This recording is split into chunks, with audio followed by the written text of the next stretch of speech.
You've been carrying too much for too long. The pressure, the noise, the thoughts that never stop, smiling on the outside, but inside. You're tired, not just in your body, but in your soul. That deep, quiet kind of tired that no nap, no vacation, no distraction can fix. They told you healing means fixing everything, getting stronger, becoming someone else. But that's not the truth. Real healing doesn't start with effort. It starts with letting go, with silence, with presence. Because peace isn't something you earn, it's something you return to. And tonight, that's exactly what you're going to do. These Buddhist teachings aren't religion. They aren't rules. They're medicine for the restless mind, the aching heart, the part of you that just wants to feel safe inside your own skin again. As you listen, something will shift. Your breath will slow, your thoughts will soften, and that heavy feeling on your chest, it'll start to lift. You don't need to try harder. You don't need to fix yourself. You just need to listen, to receive, to be here now, without guilt, without judgment, without fear. This isn't just another audio to fall asleep to. This is a quiet transformation, a return to stillness, a chance to remember who you are underneath the noise. Are you ready? Let's begin. In a world that never stops talking, silence is rare, not just on the outside, but inside your own mind. The running commentary, the endless what-ifs, the looping self-doubt, it never lets you rest. And here's the truth. No one tells you you don't need more answers, you need space. Noble silence is that space, not awkward, not empty, not lonely. It's a living, breathing presence that softens your thoughts without force. It's the absence of noise, but the fullness of awareness. When you stop speaking, you start hearing, not others, but yourself, the parts of you that you've been ignoring, the emotions buried under distraction, the clarity hidden beneath the chaos. This kind of silence isn't passive. It's not zoning out or escaping. It's a conscious choice to sit with what is, not to fix it, not to name it, just to let it be. And when you allow yourself to just be, something shifts. Your nervous system, always braced for attack, finally starts to release. Your shoulders soften, your chest loosens, your breath deepens. You begin to feel safe again. And when you feel safe, healing becomes possible. You don't need to talk it out or explain your pain to understand it. Some wounds don't want analysis. They want presence, and presence lives in silence. In Buddhist practice, noble silence is not silence for the sake of politeness or withdrawal. It is a tool of awakening, a deliberate step away from the compulsion to react, to explain, to narrate every moment. Because every time we speak without awareness, we reinforce a self that's constantly grasping for identity, for control, for meaning. But in silence, that grasping relaxes. You stop trying to impress, to defend, to entertain. And in that space, the ego, that restless, protective voice inside, begins to loosen its grip. You start to meet yourself without performance, not the version shaped by others' expectations, not the mask of strength you wear to survive, just you, raw, honest, still. And yes, at first, it can be uncomfortable, because silence doesn't just quiet the noise, it reveals what's underneath. All the suppressed emotion, all the unfinished grief, all the guilt you buried with busyness. It rises. But that rising isn't a problem. It's part of the process. What's been hidden needs to be seen before it can soften. And silence gives it room. In noble silence, you're not running away. You're staying. You're staying with your discomfort long enough to hear what it's trying to say. And more often than not, pain doesn't ask for solutions. It asks for acknowledgement. When you stop distracting yourself, the body speaks. That tightness in your stomach, that ache in your chest, those tears you didn't know were waiting. They surface, not to break you, but to release what's been held for too long. Modern life trains us to fear this part. To cover pain with productivity, to replace silence with screens. But the more we numb, the more we carry. And eventually, the weight becomes unbearable. Silence gives you a way to set it down. It's in those quiet moments, when you finally stop doing, that you begin undoing. You untie the knots of old stories. You loosen the tension between who you are and who you pretend to be. You give the mind a break from needing to narrate every feeling. And in that stillness, you start hearing something different. Not the voice of fear or judgment, but something slower, gentler, wiser. Some call it intuition, some call it inner knowing. In Buddhism, it's simply awareness, pure and unfiltered, noticing without clinging, understanding without effort. This awareness doesn't speak in words. It speaks through sensations, through breath, through silence. And when you're quiet enough, you can feel its guidance. You make better choices. You understand things without needing to analyze them. You become less reactive, more steady, not because you've learned new thoughts, but because you've created space between you and the noise. And here's the paradox: the quieter you get, the more you feel. But not in an overwhelming way. You feel with clarity. You start to recognize what's real and what's just mental clutter. You realize how much energy you've been spending reacting to things that don't truly matter. When the inner chatter fades, peace isn't something you have to reach for. It's already there, beneath the stories, beneath the resistance. That's why monks and practitioners enter periods of noble silence, not to escape life, but to reconnect with it, to stop being lost in the movie of thought and start being present for what's actually happening, inside and out. And the healing that happens in that stillness, it's not dramatic. It doesn't look like breakthroughs or fireworks. It looks like breathing deeper, feeling lighter, noticing beauty again, finding patience where you used to explode, feeling compassion where there was judgment, sleeping better, waking up with less dread.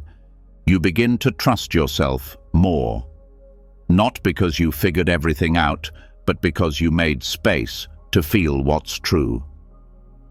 Noble silence also teaches you how much words can drain you. Every sentence you speak from fear, from defensiveness, from needing to be heard or validated, it costs you energy, and the more you speak without awareness, the more disconnected you feel. But when you speak after silence, when your words come from presence, they land differently. They carry clarity. They don't add to the noise. They bring peace. Even in relationships, silence becomes powerful. You stop needing to win arguments. You stop filling every space with talk. You start listening, really listening, You hear what people don't say. You become more patient, more kind, more connected. You realize that being understood isn't always about explaining yourself. Sometimes it's about understanding yourself first, and silence makes that possible. Even spiritually, silence has a sacred role. The Buddha taught that much of our suffering comes from craving control, certainty, attention, escape. And every time we speak compulsively, we often reinforce those cravings. But silence interrupts that pattern. It teaches you how to be with things as they are, without needing to change them. You begin to see thoughts not as facts, but as passing weather. You notice emotions without becoming them. And with practice, that witnessing becomes steady. It becomes your home base, your inner refuge. Noble silence doesn't mean shutting down. It means opening up to something deeper than words. To a stillness that holds wisdom you can't hear when you're always talking. It's not about rejecting life. It's about engaging with life. More honestly, more fully, more gently. You become more alive in your quiet than you ever were in your noise. This is why in many Buddhist monasteries, silence isn't just part of the practice. It is the practice. It trains you to become aware without reacting, to feel without clinging, to rest without needing permission. And eventually, silence stops being something you do and becomes something you are. A quality you carry with you. Even in conversation, even in the middle of chaos, you speak less but say more. You do less but feel more. You chase less, but experience more. This is the medicine your tired heart has been needing, not another strategy, not another solution, but a space to finally breathe. And tonight, you're not here to perform. You're not here to fix yourself. You're here to let go, to soften, to return. So as the noise of the day fades, let this silence hold you, not to make sense of everything, but to rest in the presence that doesn't need anything from you.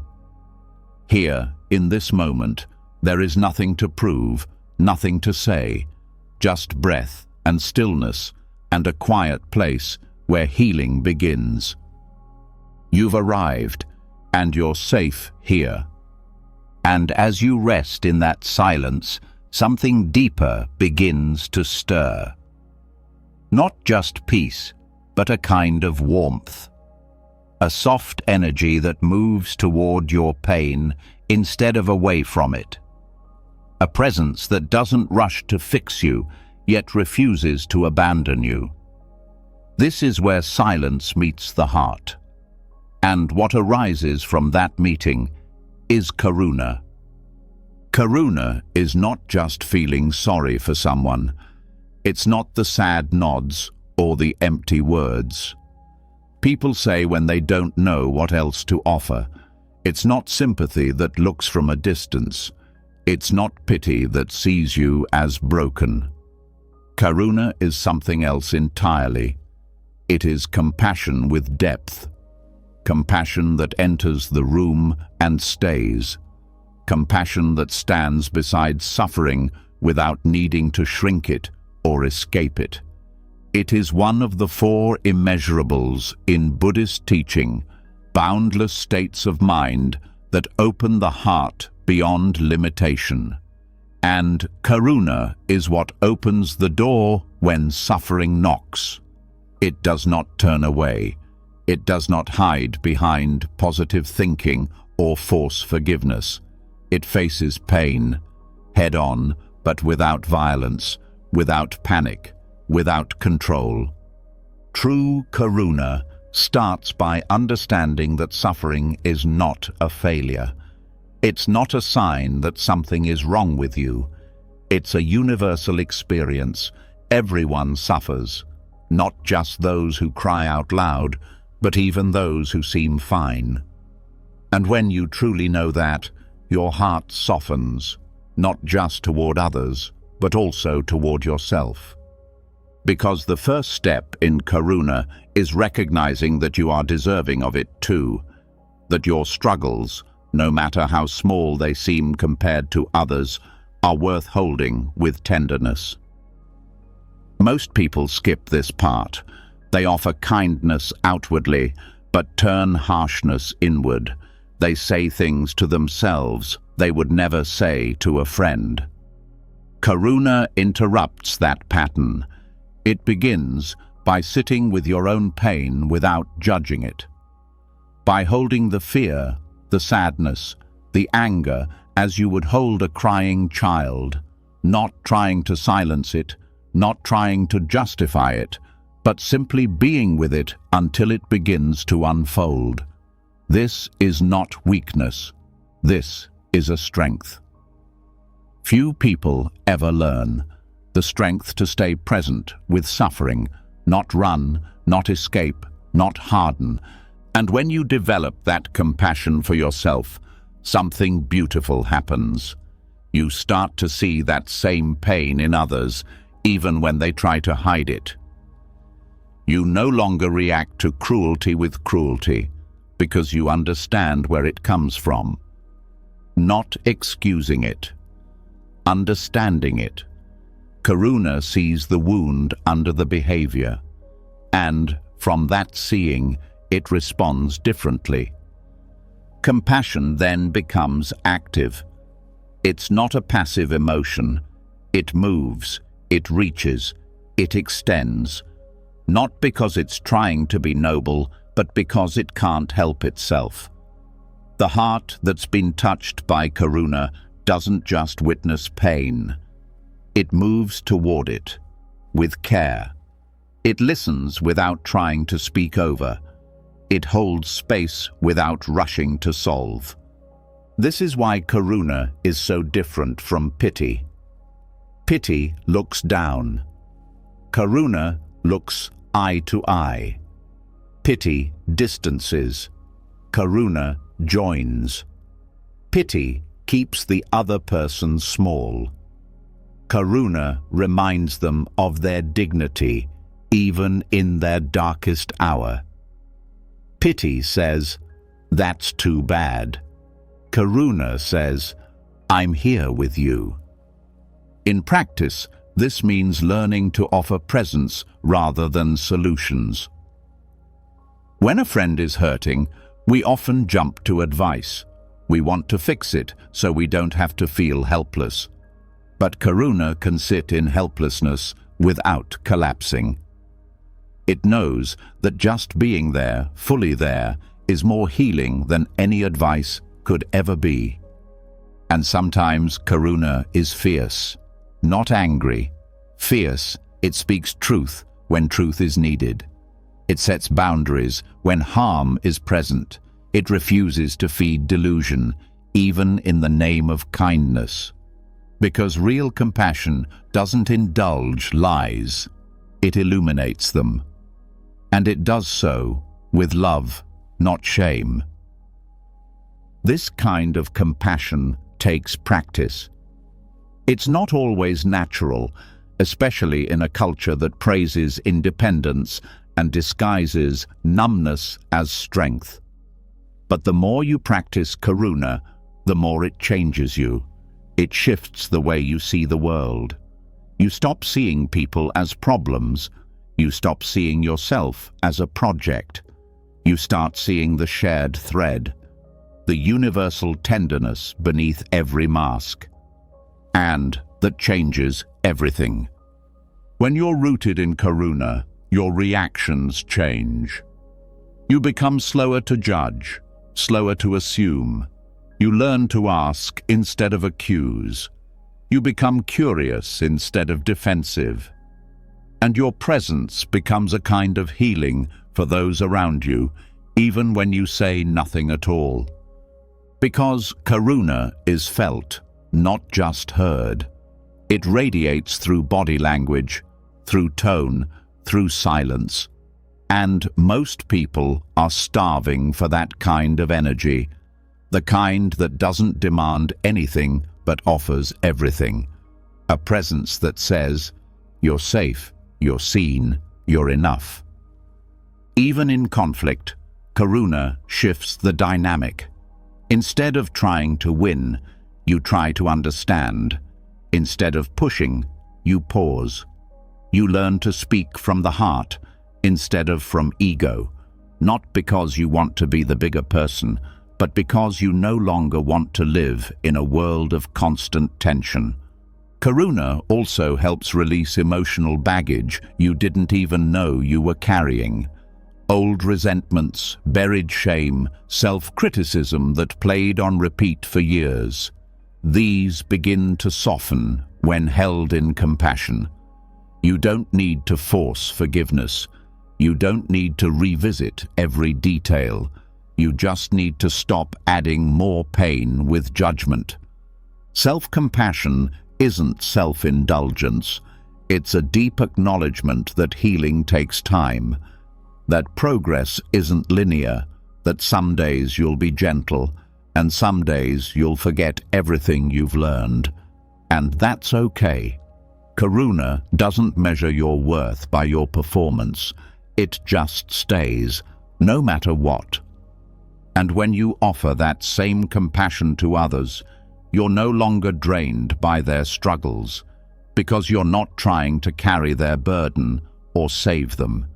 You're simply being with them, and that is more liberating than trying to fix people who aren't yours to fix.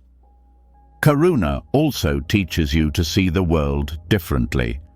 You notice the waiter who looks tired, the elderly woman crossing the street alone, the colleague who snaps because they're struggling.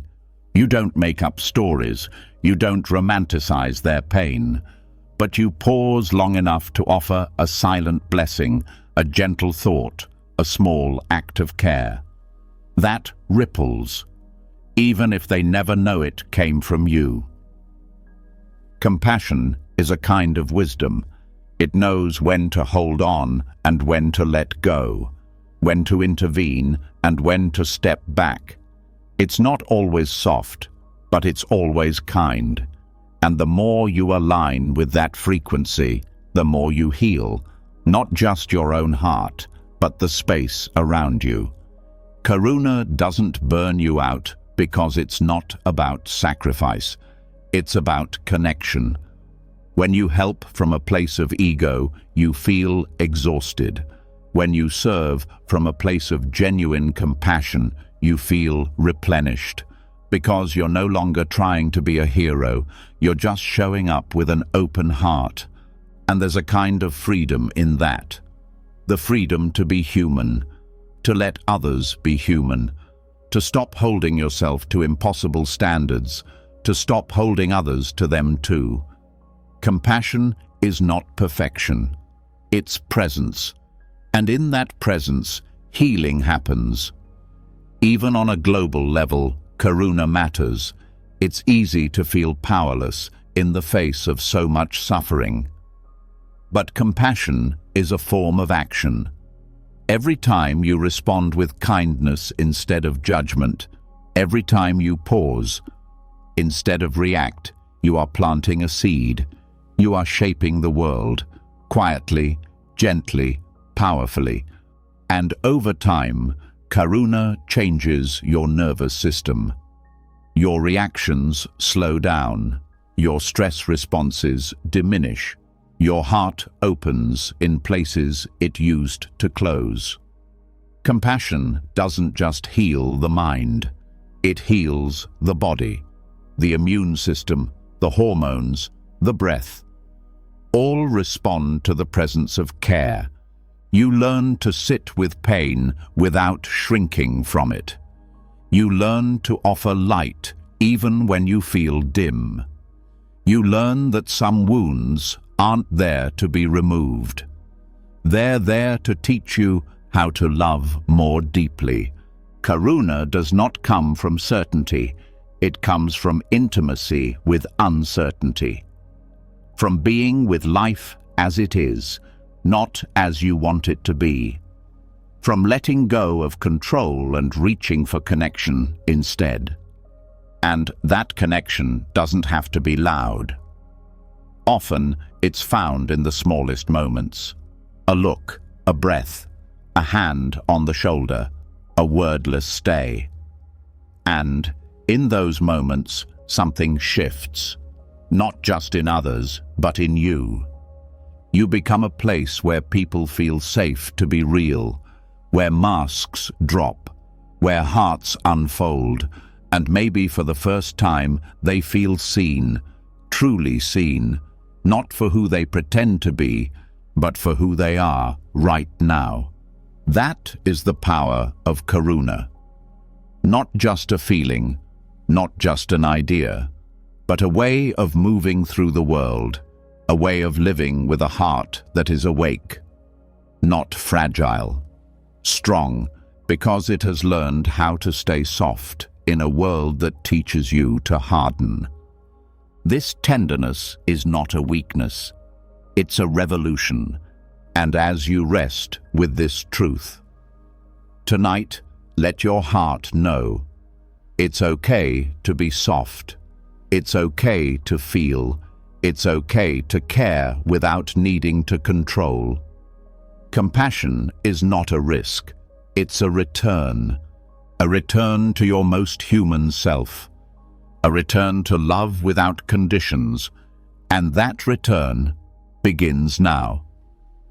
And as you begin to open your heart through compassion, something unexpected may surface, a subtle weight that doesn't belong to anyone else, a kind of pain that lingers long after the moment has passed, not from what was done to you, but from what you've continued to do to yourself. This is where the next layer of healing begins. There is a teaching the Buddha gave that cuts through the root of much of our inner suffering. It's not a complex theory or a spiritual riddle. It's simple, clear, and once you hear it, you'll recognize it instantly in your own life. The teaching of the two arrows. The first arrow is what happens to you. The event, the loss, the disappointment, the pain that life brings without your choice. You can't avoid that. Being human means sometimes getting hurt. But the second arrow, that one comes from within. It's the story you add after the pain, the self-blame, the rumination, the why me, the this shouldn't have happened, the what if I had done something different. And it's this second arrow that often hurts even more than the first. The Buddha taught that while we can't always control the first arrow, we can choose whether or not to fire the second. But most of us do it without even noticing. It becomes habit. A pattern so familiar, we think it's normal. A thought appears, and before we know it, we're lost in a spiral of mental narratives that multiply the pain, stretch it out, embed it deeper. This is where so much of our emotional exhaustion comes from. Not just from what we've been through, but from how long we've kept reliving it. The memory isn't just stored in the mind, it echoes in the body. And each time we replay the story with judgment or resistance, that echo grows louder. The nervous system reacts as if it's happening all over again. The heart tightens, the breath shifts, the body braces, and we don't even realize we're doing it to ourselves. Letting go of the second arrow doesn't mean denying pain. It doesn't mean pretending nothing hurt. It means not feeding the wound with stories that keep it alive. It means meeting pain with presence instead of opinion. It means feeling what's there without adding layers of interpretation, blame, or shame. This practice begins with awareness, noticing the moment you've been hit by that first arrow. Maybe someone said something that stung. Maybe you failed at something important. Maybe a plan fell apart. Whatever it is, the moment of impact can't always be avoided. But what comes after that? That's where you have power. When you catch yourself beginning to spiral, pause, come back to the body, to the sensation of breath, to the place where the pain is held physically. Instead of asking why it happened, ask yourself, what am I adding to this? What thought is making this hurt more than it has to? What meaning am I assigning that may not be true? Most of the time, we realize that the thought itself is not fact. It's an inherited belief, a habit, a fear. And in seeing that clearly, you create space. Space between the pain and the reaction. Space between the feeling and the story. And in that space, freedom starts to grow. This doesn't happen all at once. The mind will want to jump back in. It will try to pull you back into the narrative, into the loop. That's okay. Don't fight it. Just keep returning to the moment, to the body, to the truth that pain can arise without needing to be amplified. When you let go of the second arrow, you're not letting go of your humanity. You're letting go of the habit of turning every pain into a permanent identity. You're letting go of the voice that says, "This always happens to me," or "I'm not good enough," or "It's all my fault." These voices are not truth. They are echoes of past conditioning, and you are not required to believe them. This practice also teaches you emotional maturity. The kind that doesn't flinch from discomfort but doesn't get consumed by it either. You begin to learn how to sit with grief without turning it into drama, how to sit with regret without turning it into self-loathing. You begin to relate to emotions as passing weather, not as permanent marks on who you are. And you discover that most of the peace you've been chasing doesn't come from changing your life circumstances. It comes from changing the way you relate to pain. Because life will continue to bring challenges. That's not personal. That's nature. But your inner reaction, that's where your freedom lives. Letting go of the second arrow also allows you to be with others in a more grounded way.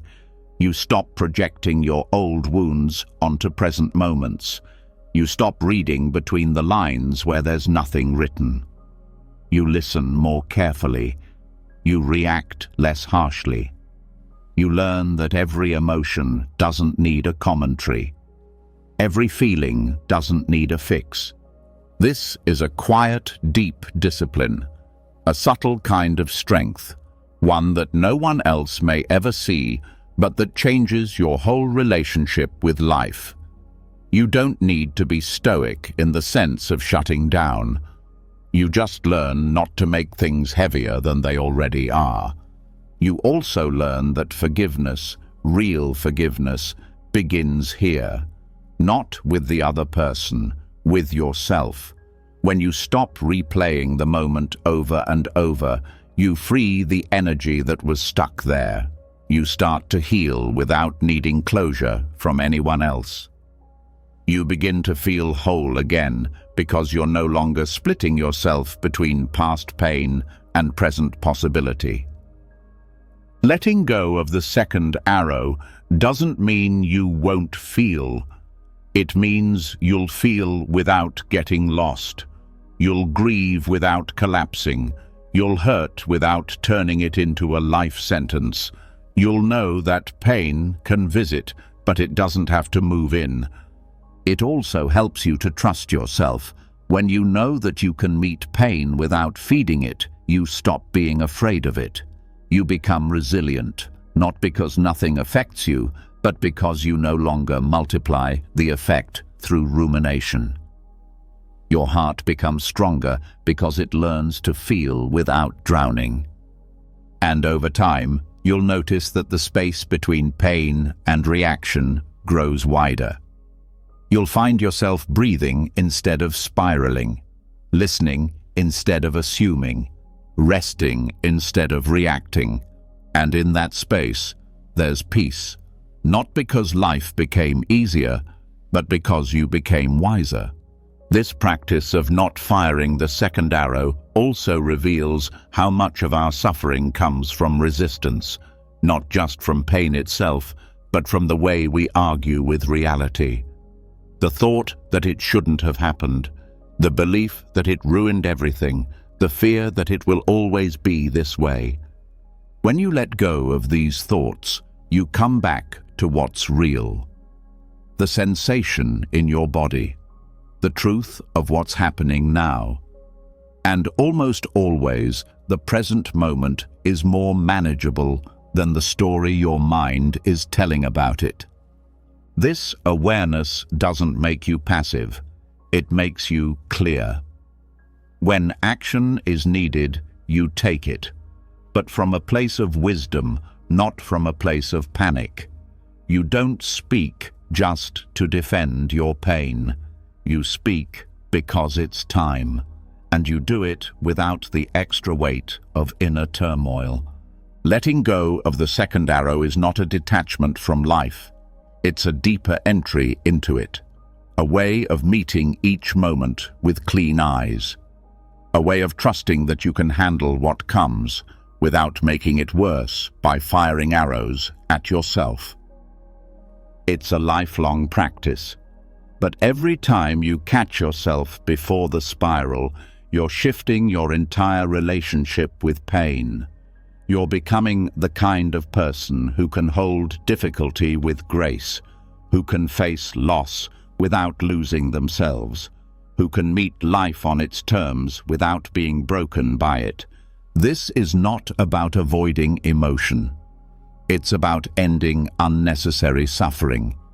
And when you begin to practice it, life becomes simpler. Not because there's less to feel, but because there's less to fight. You discover that presence is the strongest form of protection, and that silence, that clear, steady silence within, is where the healing begins. And that healing isn't just yours.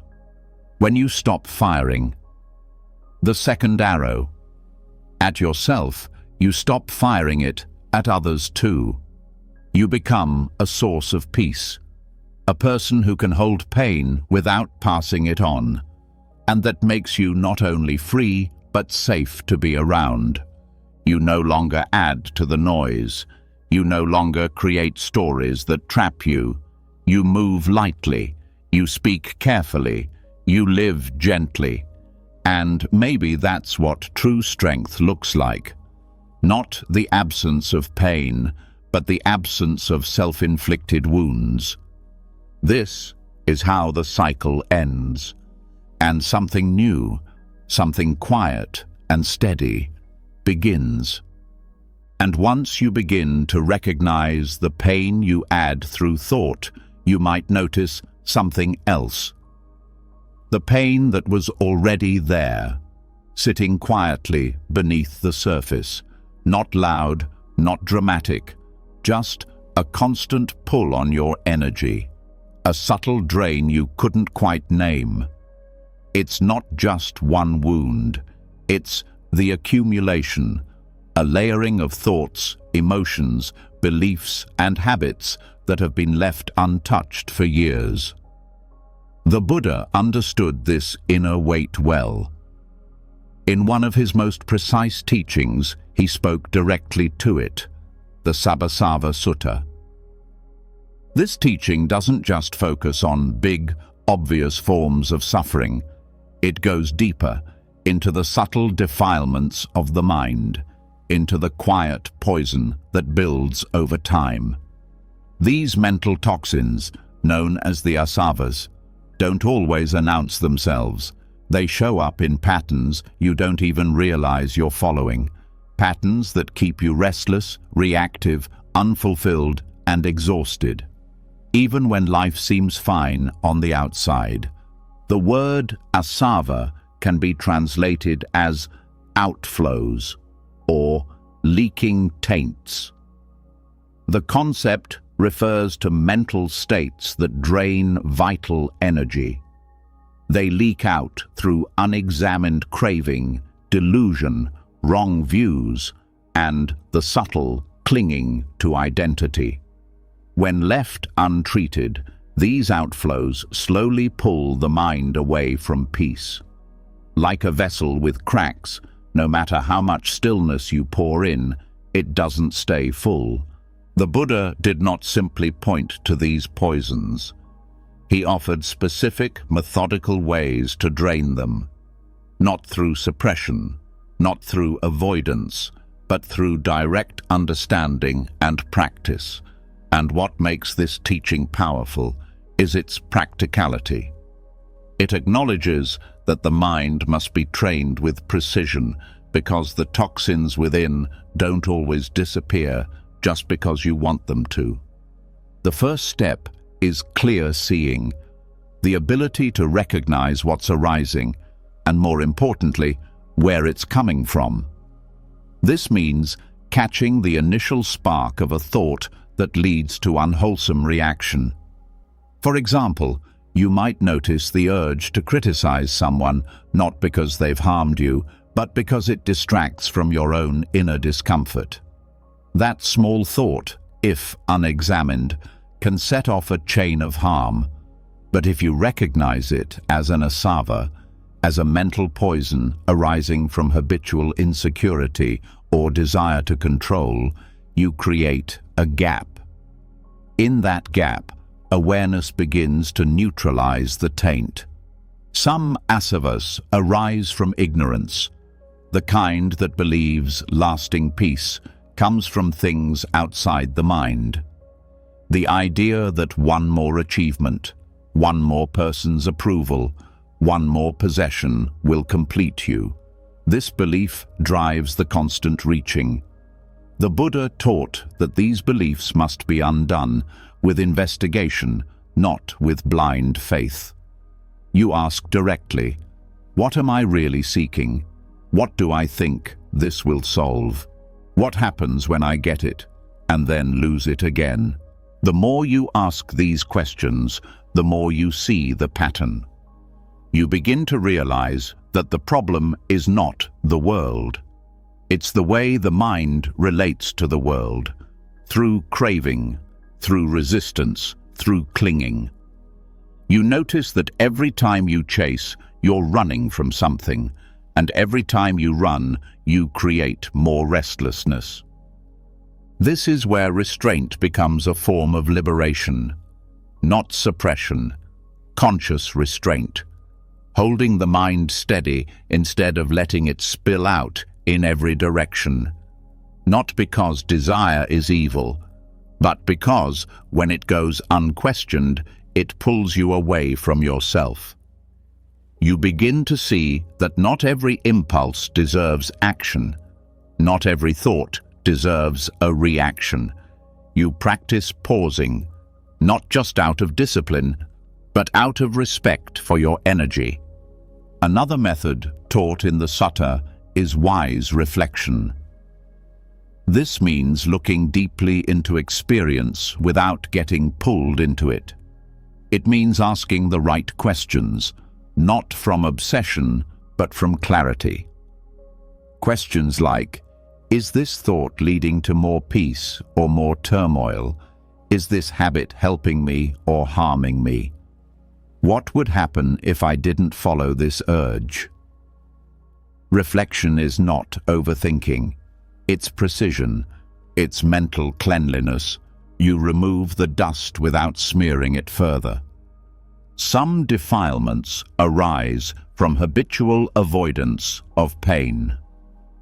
These are the ones that hide behind busyness, entertainment, or even spirituality. You might meditate just to escape discomfort, not to understand it. The Buddha warned against this, because what you avoid doesn't disappear. It sits in the background, quietly polluting your mind, draining your energy, until you turn toward it and see it for what it is, a temporary formation, not a monster. And when you face it directly, the mind stops leaking energy through fear. Discipline is another form of draining mental poison, not the harsh kind that demands perfection, but the steady kind that keeps you rooted. You choose simplicity. You keep precepts. Not because you're trying to be good, but because every time you act in alignment with wisdom, you stop adding more pollution. Every time you break a promise to yourself, you fracture your trust in your own clarity. That fracture leaks doubt, and doubt is a slow poison. But when you live with integrity, the mind holds steady, it doesn't leak. Guarding the senses is a key instruction in this teaching. Not cutting yourself off from life, but being mindful of what you let in. The eyes, ears, nose, tongue, body, and mind are pathways. And if you don't guard them, you take in more than you can digest. Too much information, too much noise, too many opinions. And eventually, the mind becomes bloated with unprocessed impressions. Guarding the senses means knowing when to look away, knowing when to stop scrolling, knowing when to sit in silence instead of filling every moment with stimulus. Some toxins arise from incorrect views, deeply held beliefs that distort reality. The view that you are your thoughts, that you are your past, that you are what others say about you. These views don't just color your experience, they shape your identity. And every time you reinforce them, you tighten the grip of suffering. But when you begin to see that these views are just mental constructions, not ultimate truths, they lose power. You don't have to believe everything you think. You can let thoughts pass like clouds without grabbing them, without building a home in them. Even speech can be a source of taint. Not just obvious harmful words, but speech that is rooted in ego, boasting, gossip, false agreement, or words said just to be liked. Every time you speak from a place that isn't true, something inside you contracts. The Buddha taught that speech should be true, kind, useful, and timely. If it's not all four, it's better to be silent, because words have energy, and unconscious speech spreads the mind's toxins outward, creating more confusion for you and others. Right livelihood is another form of detoxification. How you earn your living affects your mental state. If your work causes harm, even indirectly, that tension lives in you. You may try to ignore it, but part of you always knows. Living in alignment means choosing work that doesn't compromise your values. It means asking, am I creating something that benefits, or am I just surviving while adding to the world's suffering? The answer may not always be simple, but the question itself begins the purification process. Some defilements come from unconscious memory, residues of old events that still shape present perception. You may react to a situation not because of what's happening now, but because of a story formed years ago. These patterns must be met with patience, not force. Through gentle awareness, the mind begins to release its old grips. Through mindfulness, you see the trigger, you feel the response, and you stay with it, without indulging or repressing. This balanced presence is what heals old wounds without creating new ones. Even meditation can be misused.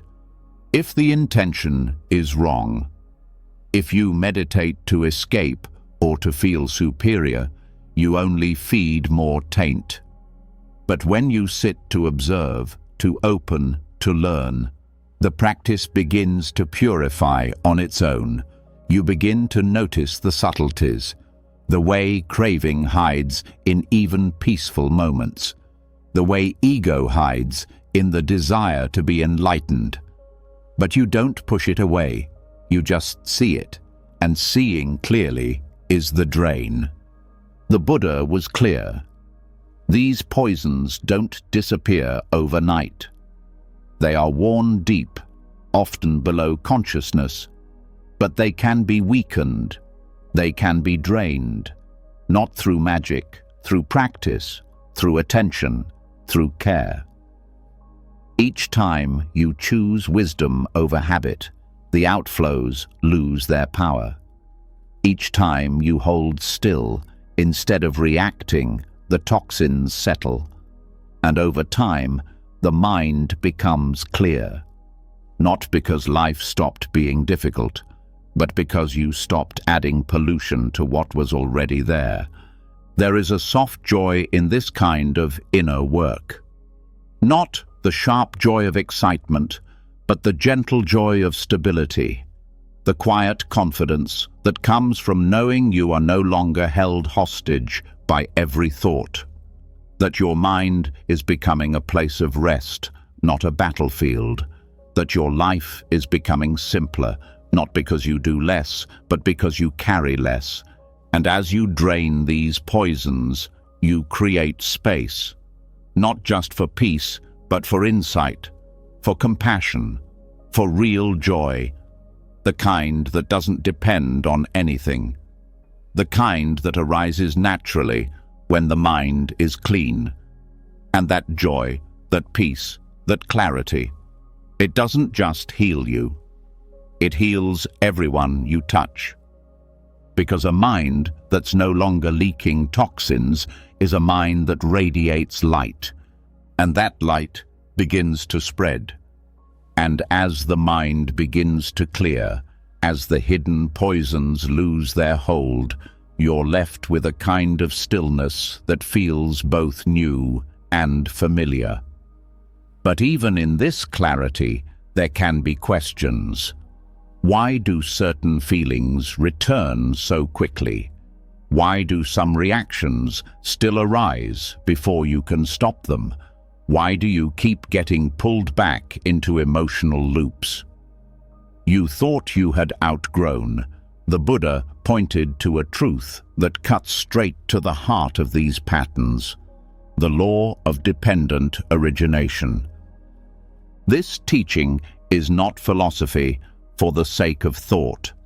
It is a map, a direct explanation of why you suffer and how that suffering takes shape. It reveals that emotions do not appear out of nowhere.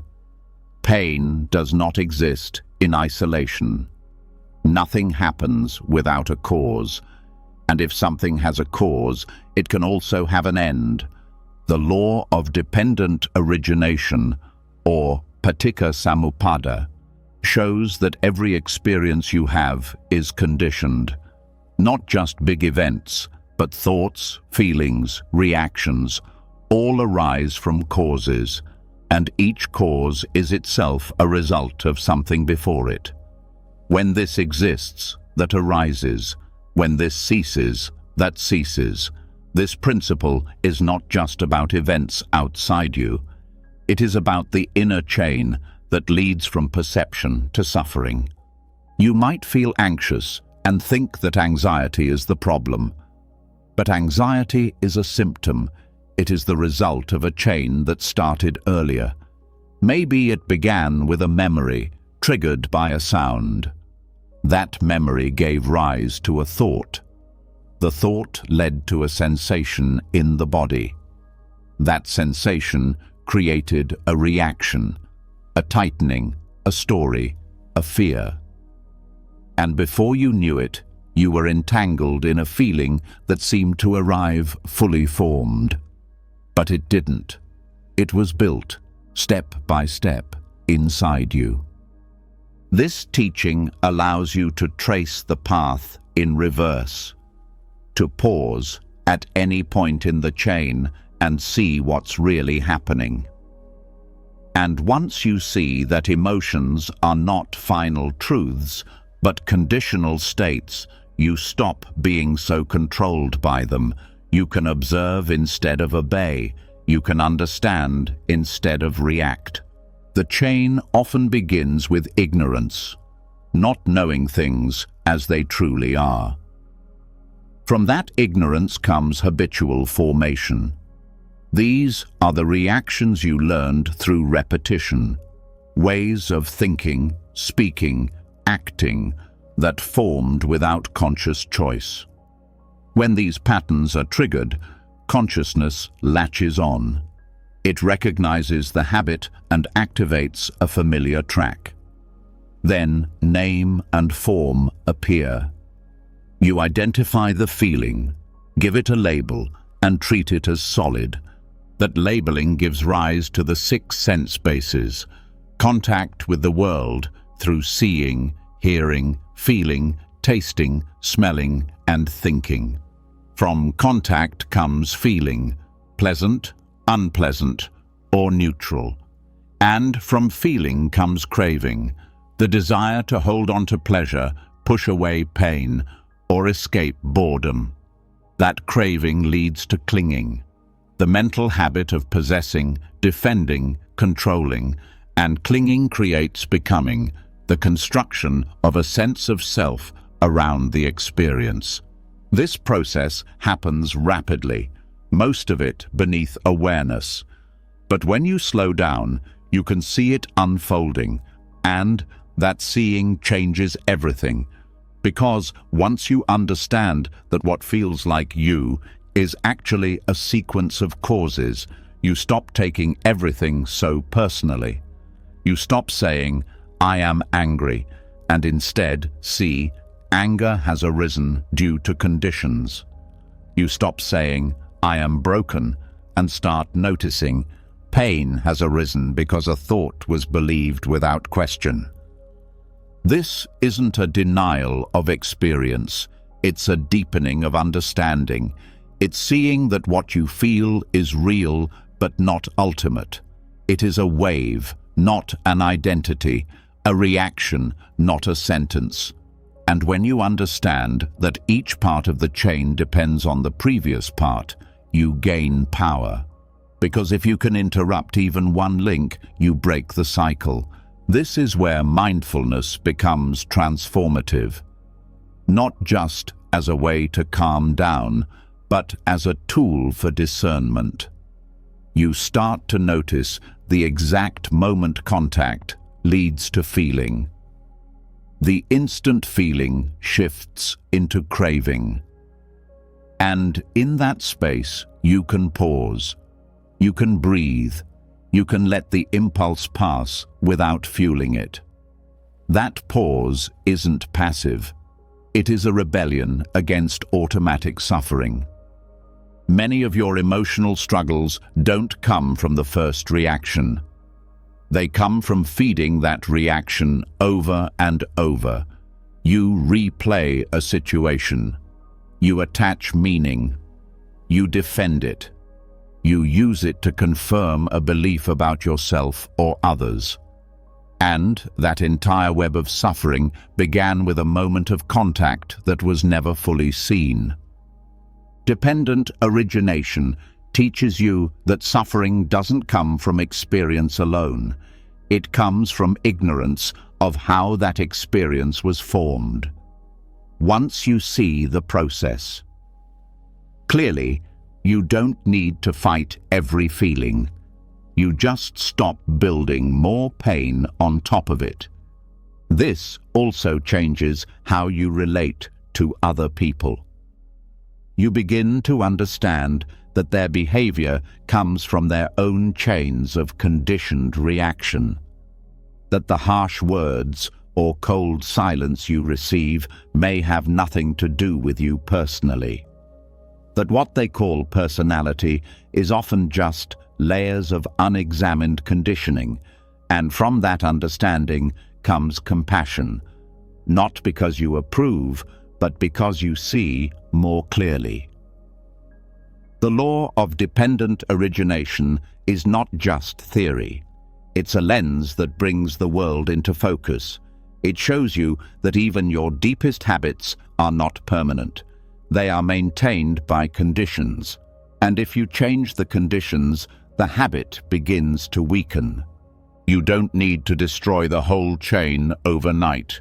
You just need to interrupt it. You can start anywhere, with a breath, with a question, with a choice to not react in the old way. Each time you do, you change the momentum. You stop fueling the next link. And that is how freedom begins. Not with grand insight, but with quiet, repeated awareness. This teaching also frees you from the trap of blame. Because when you see how every reaction has a cause, you stop thinking in terms of good and bad.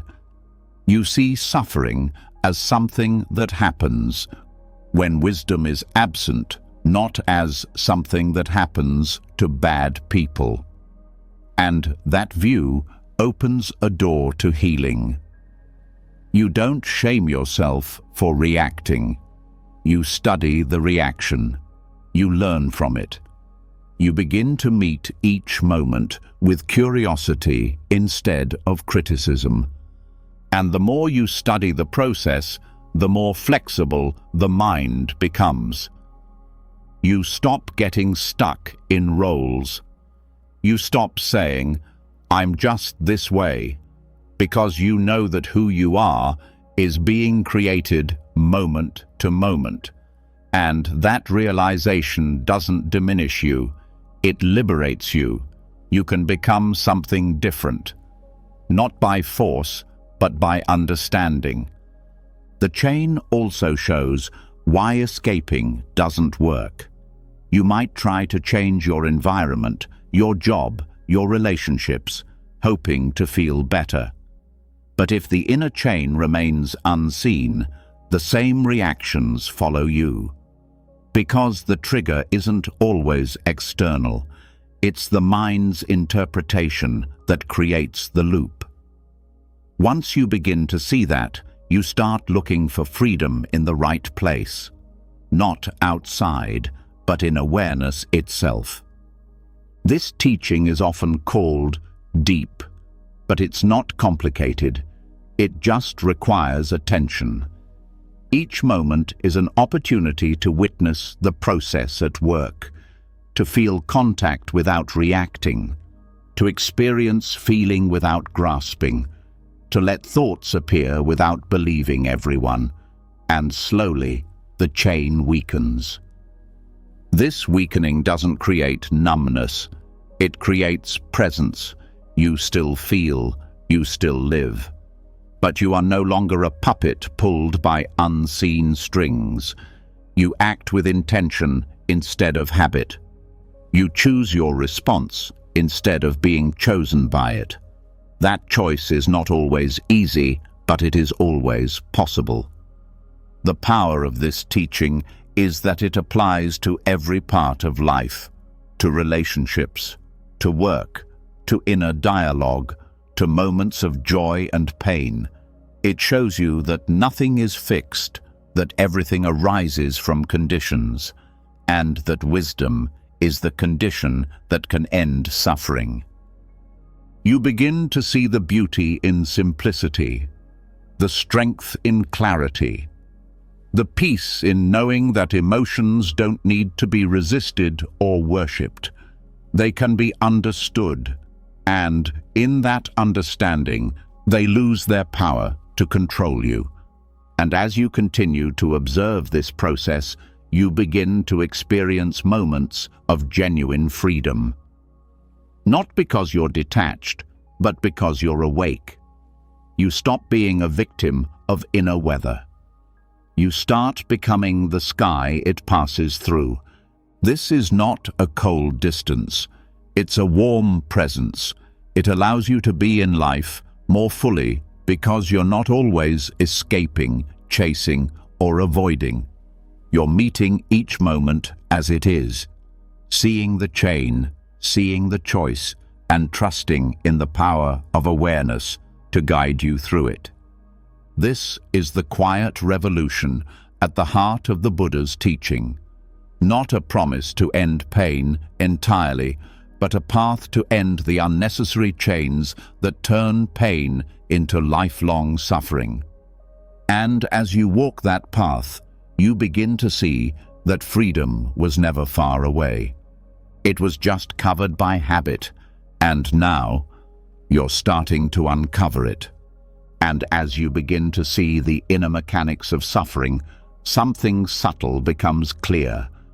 The storm is not just outside you, it's also inside. Even when you understand the chain, even when you interrupt it, the world still moves, people still change, loss still happens, success fades, expectations fall apart. And so, the deeper question arises: how do you remain steady when everything around you, and sometimes within you, keeps shifting? This is where upeksha enters, a word that often gets misunderstood.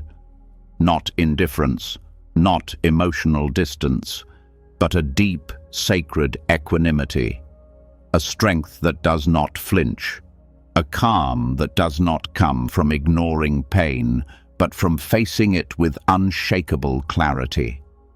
It's the kind of inner balance that doesn't depend on the outcome, a steadiness that doesn't need life to be predictable in order to be at peace. Upeksha is one of the 4 immeasurable qualities in Buddhist teachings. But unlike the obvious warmth of loving-kindness or the joy of compassion, upeksha can feel subtle, quiet, even mysterious, and yet it may be the most powerful of all, because it is what holds everything else. Without it, compassion can burn out, joy can collapse into attachment, even wisdom can become fragile. But when upeksha is present, there is a kind of stillness that nothing can break. It does not mean you stop feeling. It means you stop being controlled by what you feel. You can still love deeply, mourn honestly, celebrate fully, but you are not thrown off center by any of it. You are aware, awake, steady. This is not a practice of becoming cold. It is the art of remaining open without being swept away. To develop this equanimity, the first step is understanding the nature of change, not as a concept, but as a lived truth. Everything you experience, thoughts, emotions, people, events, arises and passes. Nothing lasts, nothing holds still. And when you resist this truth, suffering grows. But when you accept it, even pain softens, because you stop clinging to what cannot be held. This is where mental fatigue often comes from, the endless effort to hold life still, the constant internal fight against what is. You want things to go your way. You want people to behave according to your hopes. You want the future to be certain, and that wanting never ends, until you begin to see that it is the craving for control that exhausts you, not the chaos itself. Upeksha teaches you to stop trying to control everything, to stop managing everyone's perception of you, to stop measuring every moment against your expectations. Instead, you learn to observe, to feel fully, but with space around the feeling, to care without clinging, to give without needing to be rewarded, to act from integrity, not from the hope of specific results. This practice begins with the body, because the body is where you first notice when you're out of balance. Tight jaw, shallow breath, knotted stomach, these are signs that you're leaning too far into attachment or aversion.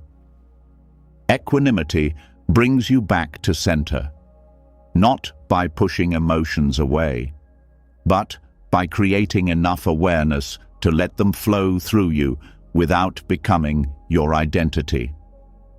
Thoughts will still arise, emotions will still surge. But with upeksha, you no longer react to every wave. You let the waves come and you let them go. This trains the mind to stay calm. Even when life feels unfair, uncertain, or unbearable, because you know that no state is permanent and that knowing gives you strength. One of the most difficult parts of this practice is letting go of the desire to fix what cannot be fixed. You can still help, you can still try, but you do it without grasping, without desperation. You learn to act with full heart and then let go, not because you don't care, but because you understand that some things are beyond your control. This applies deeply to relationships. You love people. You want them to be happy. You want them to change in ways that reduce their suffering. But upeksha reminds you that you cannot save someone who doesn't want to be saved. You cannot force growth. You cannot prevent another person's pain without stealing their freedom. So you hold them in compassion without losing yourself in their journey. It also applies to your own emotions. Sometimes you will feel things that don't make sense. You will have days of sadness that have no clear cause. You will lose your patience. You will forget everything you've learned. Upeksha doesn't judge that. It sees it as part of the flow, and it gently brings you back again and again to center. This quality becomes especially vital when facing injustice or deep uncertainty. It can be easy to mistake anger for strength, or to mistake numbness for peace. But true strength is found in the one who can witness pain, stay engaged, speak truth, and still remain internally undisturbed. This is not detachment from the world. It is detachment from the mind's compulsion to grasp, control, and cling. Upeksha offers a kind of spaciousness inside you, a place that is untouched by the surface-level storms of life. This is not a fantasy. It is a real, trainable capacity. You develop it by watching your reactions closely, not just during crisis, but in everyday moments. A delayed response, a disappointment, a misunderstanding. Each one is a chance to practice returning to balance, and you don't have to be perfect at it. Equanimity is not all or nothing. It grows gradually. Each time you resist the urge to lash out, each time you pause before speaking from impulse, each time you step back from mental dramatization, you strengthen the foundation of peace within you. There is a kind of dignity in upeksha, not arrogance, not spiritual superiority, but a quiet confidence that you can remain yourself no matter what happens, that you don't need to prove your worth through reaction, that you don't need life to match your plans in order to feel whole. This practice also requires humility, because you begin to see that so much of what happens is beyond your control. People leave, bodies change, minds shift, and yet you can remain steady in your intention, steady in your practice, steady in your presence. That is power without aggression, commitment without rigidity. Upeksha allows you to move through conflict without losing compassion, to face challenge without losing patience, to feel sorrow without drowning in it. It teaches you that peace is not passive, it is fierce in its refusal to collapse. This doesn't mean you stop speaking truth. It means you speak with balance, not to win, not to hurt, but to bring clarity, to protect what matters, and then you let go of the need to control how your words are received, because your value is not determined by anyone's reaction. The more you practice equanimity, the more you see that most suffering comes from over-identifying with the temporary. You mistake a bad moment for a bad life. You mistake a harsh word for a permanent identity. Upeksha pulls you out of that narrow view. It shows you the bigger sky behind the clouds. This way of being does not require isolation. You don't have to leave your life to cultivate it. You can practice upeksha in the middle of the world, in conversations, in meetings, in waiting rooms, in grief, in joy. It's a posture of inner openness, holding all experience, gently without sinking into any of it.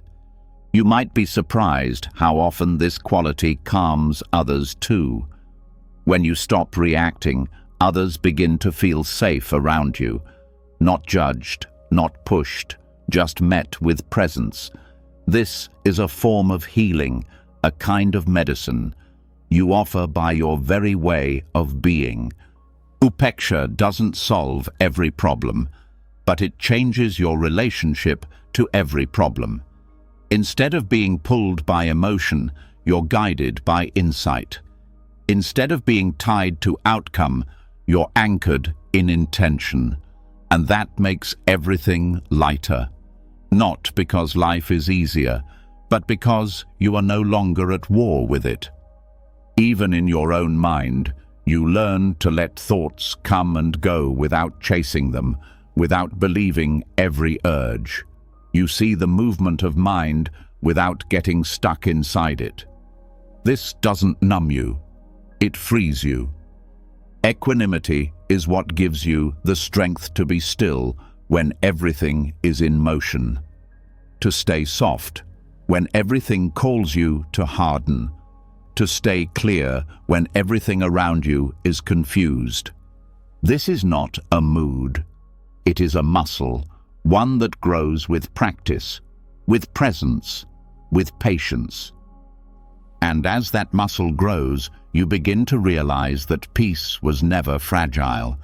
It was always there, waiting beneath the noise, beneath the habitual grasping, beneath the fear. And now you're beginning to rest there, not above the world, but fully in it, balanced, calm, awake. This is the strength of upeksha, and it's already within you. And as you grow into that steady inner balance, you might begin to hear something faint beneath the calm, a quiet voice asking if you're someone you can trust, not in crisis, not in success, but in the ordinary moments, the ones no one sees, when the pressure is off, when no one is watching. There's a kind of honesty that lives there, and if it's broken, even slightly, peace cannot fully settle. Equanimity shows you how to remain steady, but it's integrity that makes that steadiness real. Without integrity, You always doubt yourself. You second-guess your motives. You carry the weight of regret, even when you try to stay present. The mind can't fully relax in a body that doesn't trust itself. And that's why the Buddha pointed to something simple, practical, and powerful: the 5 precepts. These precepts are not rules given by an authority. They are commitments you make to yourself. They are not about punishment or fear. They are a way of living that protects your clarity, your relationships, and your ability to rest in your own presence without guilt. When you honor them, you begin to rebuild a kind of inner safety that no outside success can replace. The first precept is a commitment to non-harming, not killing in action, not wounding in words, not attacking in thought. This is the foundation of a mind that feels safe within itself, because every time you hurt another, directly or indirectly, you register that violence inwardly, even if you justify it. It creates a disturbance that echoes later as anxiety, shame, or restlessness. Choosing non-harm isn't just a gift to others. It's how you stop creating more inner conflict. This precept also teaches restraint in small moments, choosing not to swat at a bug, in annoyance, not raising your voice, just to feel powerful, not using words as weapons when you're hurt. You begin to see that every moment of restraint strengthens the ground beneath you.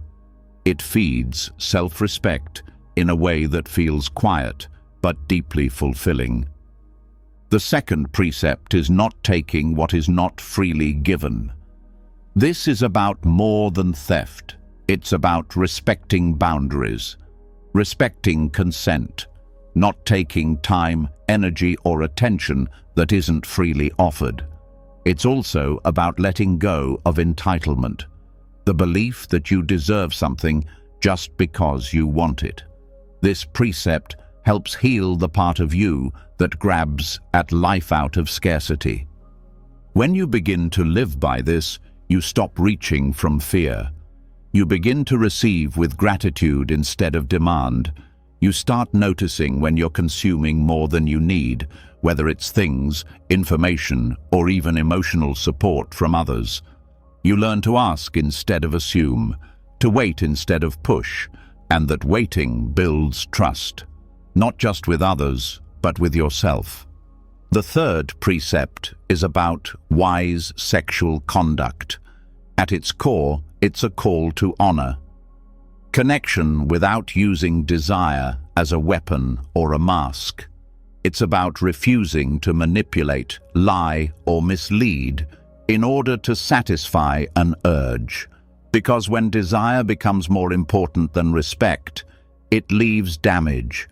And even if you don't see that damage immediately, the heart knows. The mind carries it. Living with sexual integrity doesn't mean repression. It means clarity.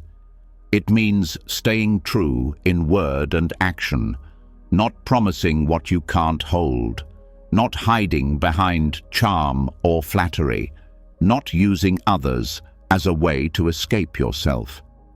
When you align with this precept, you begin to feel clean inside your body. You move through relationships without carrying residue.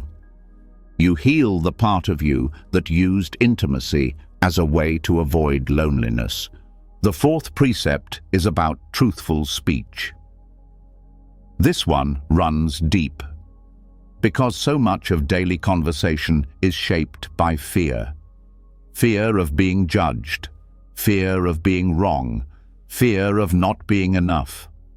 And so we embellish, we omit, we say what we think others want to hear. We speak to be liked instead of speaking to be honest. And every time you do that, even slightly, you lose a bit of your inner ground. Truthful speech doesn't mean brutal honesty. It means speaking from a place that doesn't hide, a place that doesn't twist or distort reality. It also means knowing when silence is more compassionate than words. When words are unnecessary. It's speaking with care, precision, and heart. And most of all, it's speaking in a way that lets you sleep peacefully at night. Not because you always say the right thing, but because you don't have to untangle a web of half-truths. This precept heals emotional fragmentation. It unifies the inner and outer self. Because when your words match your heart, you no longer feel divided. You stop feeling like an imposter in your own life. You start moving through the world without needing to perform. The fifth precept is about clarity of mind, abstaining from intoxicants that cloud judgment or create carelessness. It's not just about alcohol or substances. It's about anything that numbs, escapes, or dulls awareness. Anything that you use to avoid feeling, even excessive stimulation, constant noise, or mindless scrolling can become intoxicants when used to disconnect. This precept is about presence. Choosing to stay with what's real, even when it's uncomfortable. Choosing to protect your capacity for insight over the temporary relief of numbing. When you live by this, you start to notice the difference between real joy and escapism, between peace and just not feeling anything. You rebuild your ability to be with life as it is, fully, awake, unaltered. Each of these precepts is a form of inner repair, a way of realigning with the part of you that knows how to live cleanly, how to care without needing to be controlled by urges, how to rest without regret, how to move through the world without leaving harm behind you. And what you gain from this is not moral superiority, it's not perfection. What you gain is trust. A trust that grows quietly, day by day. You begin to believe yourself again. You begin to know that when you make a promise, you'll keep it. When you say something, it's true. When you feel something, you don't have to hide it behind a mask. This inner trust changes everything. It reduces anxiety because you're no longer waiting for a lie to catch up to you. It heals shame because you're no longer pretending. It softens guilt because you're living in a way that aligns with your deeper values. And that alignment feels like rest, like finally coming home to yourself. It also changes how you relate to others. People start to feel safe around you. Not because you're always agreeable, but because you're consistent. Because your actions match your words. Because your presence feels grounded, not slippery. And that safety is rare. It's healing. It's a gift you offer by simply being honest and kind. This path isn't always easy. You will slip. You will forget. You will say things you regret. But the point isn't perfection. It's returning. Returning again and again to what matters. Each time you do, the mind settles a little more. The heart opens a little wider. The guilt softens. The inner war begins to end. And over time, the precepts become less about what you can't do and more about what you no longer want to do. You no longer want to hurt. You no longer want to hide. You no longer want to carry the heavy energy of dishonesty, harm, or greed. You start wanting peace more than you want control. And that wanting becomes a new kind of discipline, not forced, not fear-based, but rooted in care, in clarity, in the quiet joy of living without conflict. This is not about spiritual identity. It's about inner simplicity. Living in a way that lets you look at yourself honestly without turning away. Not because you're proud, but because you're at peace. That peace doesn't come from external achievement. It comes from knowing you're not lying to yourself anymore. That you don't have to keep justifying behavior that feels misaligned. That you can rest in your own integrity without needing anyone else to approve of it. This is how the precepts work, not as rules imposed from the outside, but as commitments that clean the inside, that clear the dust from the mirror, that let you see your own face again without flinching. And in that seeing, you begin to trust life again. Not because it's predictable, but because you know that whatever happens, you will meet it honestly, gently, with care. This trust is what builds the foundation for everything else. Meditation deepens, relationships strengthen, anxiety lessens, and confidence rises. Not the kind that comes from performance, but the kind that comes from wholeness. You no longer feel fragmented. You no longer feel like you have to keep hiding parts of yourself just to be okay. You start to live fully, with a heart that's clean, with a mind that's steady, with a life that feels true. And that feeling, that quiet confidence that comes from ethical living, it's not just the result of practice, it is the practice. And as you begin to feel the quiet strength of living in integrity, something starts to shift inside. Not just a release of guilt, but a deep sense of wholeness that doesn't come from holding on, but from letting go. You start to notice that real security isn't found in what you keep. It's in what you give freely. When you stop trying to prove yourself through accumulation, you open a door into a kind of wealth that has nothing to do with possession. This is where the practice of dana begins to work its alchemy. Dana means giving, but it's not the kind of giving that comes with expectation or hidden motives. It's not transactional. It's not a strategy to appear good. True dana is a radical act of letting go. It's a practice that cuts through scarcity thinking. It undoes the deep, silent belief that you're not enough, that you don't have enough, that there's not enough to go around. Because that belief doesn't just limit your generosity, it keeps you exhausted. Most people don't realize how much energy they spend protecting what they fear to lose. Time, money, praise, recognition, love. The clutching creates tension. It turns life into a constant calculation. But when you practice dana, something reverses. Instead of asking, "What can I get?" you start asking, "What can I offer?" And that simple shift changes everything. This isn't about grand gestures.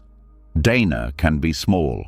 A kind word, a thoughtful gesture, a moment of undivided attention. The value isn't in the size, it's in the spirit. Giving without needing to control the outcome, without needing to be seen as generous, without using generosity as a way to strengthen the self. Dana isn't about building a better version of ego, it's about letting ego rest. When you give from this space, there's no exhaustion, because you're not giving to prove anything. You're giving because you've touched something inside that knows abundance doesn't come from what you hold. It comes from what you're willing to release. The Buddha taught that dana is the first perfection for a reason. Without it, you can't truly walk the path, because as long as you're clinging, you're bound. Scarcity doesn't only show up as financial fear. It shows up as hoarding your time, withholding your presence, measuring your kindness based on how much you think others deserve it. True giving isn't conditional, and that's why it's freeing. It releases you from the constant inner commentary that tries to keep score. You start to notice that real giving is silent. It doesn't announce itself. It doesn't ask for recognition. It's just an expression of trust. Trust that you are already whole, that you don't lose by offering, you expand. This trust grows each time you give without grasping. And slowly, you begin to heal from the mental patterns that kept you small. You stop living like there's a ledger in your heart, measuring every exchange. You stop living like you have to earn the right to be generous. The mind that is rooted in dana is a mind that feels light, because it isn't carrying the weight of self-centeredness. And that doesn't mean you stop caring for yourself. It means you begin to see that caring for others doesn't diminish you. It nourishes you in a way that consuming never could. You learn to give even when you don't feel grand. You learn that waiting until you have enough often means never giving at all, because the feeling of lack doesn't go away through accumulation. It goes away through letting go, through proving to yourself again and again that you can survive without clinging. Dana creates space. It breaks the cycle of fear that says, if I give, I'll be left with nothing. Instead, you discover that giving opens a flow, and what moves through you heals you. The act of offering creates connection. It softens separation. It undoes the hardness that builds when you spend your life protecting your image, your reputation, your resources. You begin to see that giving is not about being good. It's about being free. It's a gesture of trust in life. A way of saying, I don't have to hold everything in my fists to feel safe. And in that trust, you discover a new kind of energy, one that isn't drained by fear, but replenished through connection. Sometimes you'll give and receive nothing in return. Not a word of thanks. Not even acknowledgement. That's when the ego tries to intervene. It says, you've been taken advantage of. But dana isn't about being noticed. It's about releasing the need to be noticed. That release is what sets you free. In a world that often measures worth by what you own, dana becomes a subtle rebellion. A quiet statement that you will not be defined by what you accumulate. That your value isn't in what you possess, but in what you're willing to share. Even if all you can offer is patience, a listening ear, a moment of stillness for someone who's struggling. This practice changes your relationship to resources. You stop hoarding. You stop living from the mindset that there will never be enough. You stop defining generosity as something you'll do later when you finally feel secure. You begin now. You start small. You let the practice shape you, and that shaping begins internally. You begin to give yourself the same spirit of dana, the benefit of the doubt, the space to breathe, the permission to rest without earning it, the kindness to let go of perfectionism. Self-generosity is not self-indulgence. It's the willingness to stop punishing yourself as a way to earn worth. The more you practice giving without expectation, the more you start to receive life differently. A sunset feels like a gift. A breath feels like abundance. A moment of silence feels like overflow. You stop waiting for big rewards to feel blessed.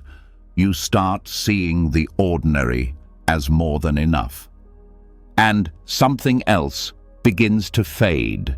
The exhaustion of always performing, always competing, always trying to stay ahead.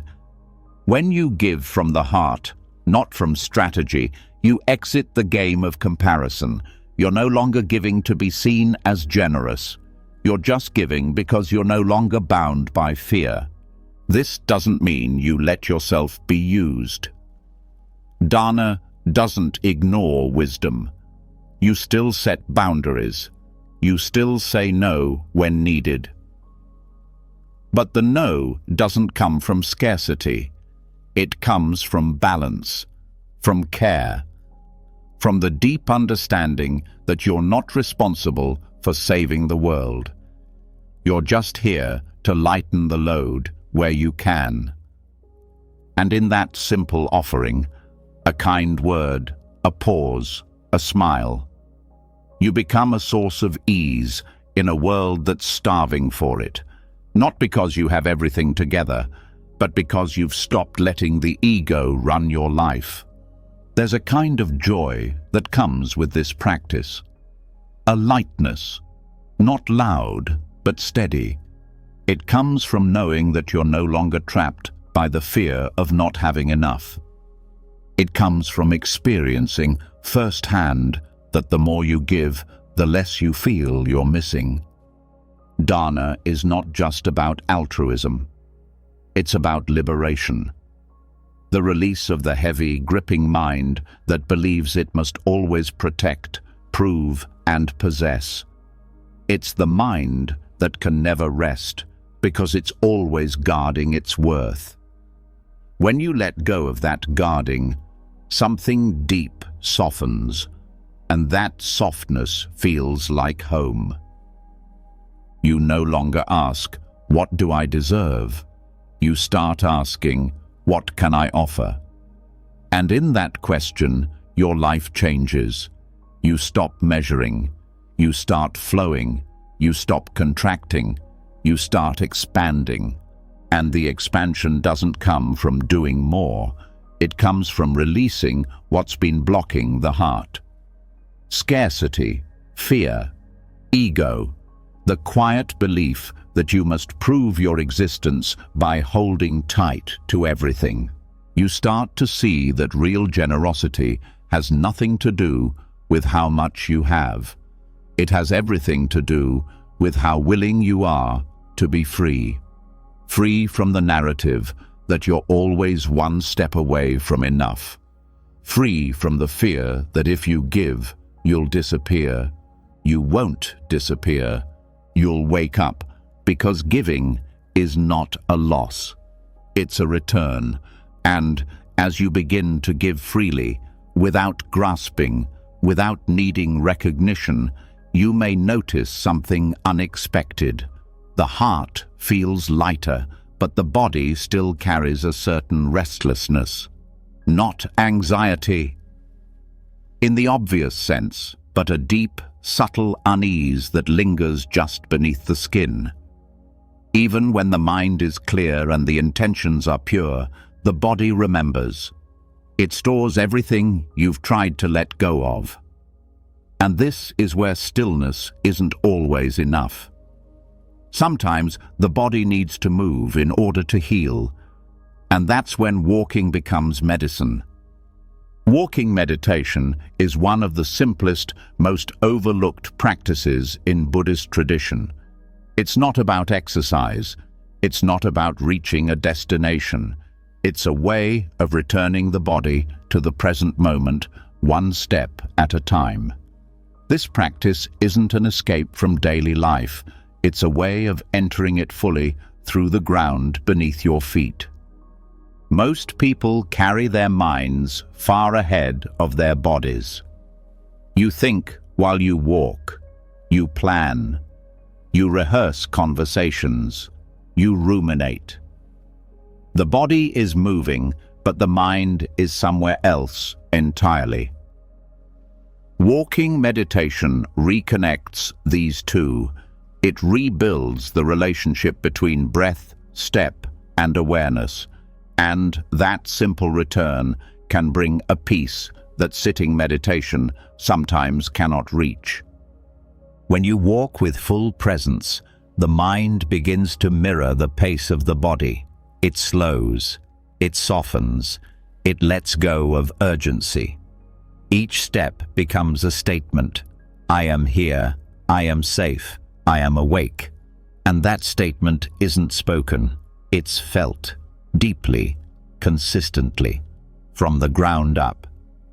This practice can be done anywhere. A quiet path, a hallway, a room. You don't need special clothing or a beautiful landscape.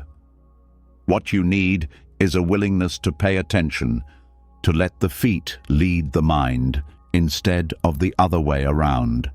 You begin by standing still, not rigid but grounded, feeling the weight of your body distribute evenly, letting the arms rest, letting the face soften, breathing naturally, not trying to calm the breath, just noticing it. Then, when you feel ready, you take a step, slowly, mindfully, noticing the lifting of the foot, the movement through space, the contact with the ground, and then another step, and another. Nothing fancy, just this. What happens in these steps is subtle but deep. The nervous system begins to reset because you're no longer sending it mixed messages. You're no longer moving quickly with a mind full of chaos. You're aligning speed, intention, and awareness. And that alignment tells the body it's safe, that it doesn't have to brace anymore, that it can let go. The healing comes not just from the movement, but from the intimacy with movement. You start to feel the way your body has been carrying tension in hidden places. The jaw, the neck, the lower back. And without needing to fix anything, that awareness alone begins to release what's been held. This kind of walking has nothing to do with destination. You're not walking to get somewhere. You're walking to be where you already are.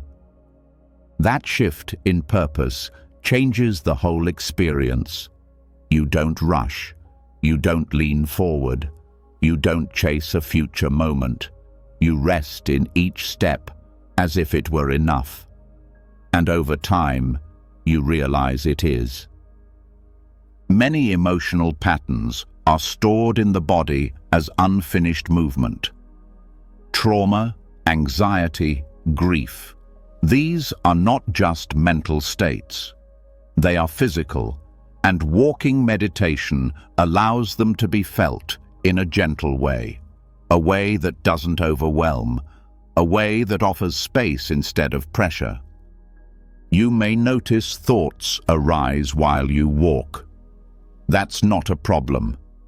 You don't need to clear the mind completely. You just let the thought arise and return to the step. Again and again, with patience, with curiosity, with the understanding that the return is the practice, not the perfection. Some days your steps will feel heavy, some days they will flow, some days the mind will resist slowing down, some days you will find unexpected tears rising as you walk. Let all of it be there. This practice is not about controlling experience. It's about making space for it to unfold naturally. When you bring kind attention to each step, you're teaching the mind a new pattern. One that doesn't rely on escaping the moment, but on fully entering it. This pattern begins to spread into the rest of your life. You walk differently in the world. You move through rooms with presence. You enter conversations without losing yourself. You feel grounded even in uncertain situations. Over time, walking meditation becomes a kind of anchor, a way to reconnect with yourself when you feel lost, a way to return to the body when you're pulled into thought, a way to feel stable in a world that often moves too fast. This practice can also be done in silence with others. Walking together in a shared rhythm without words can build a sense of connection that goes beyond language. It builds community rooted in presence. A shared commitment to move slowly.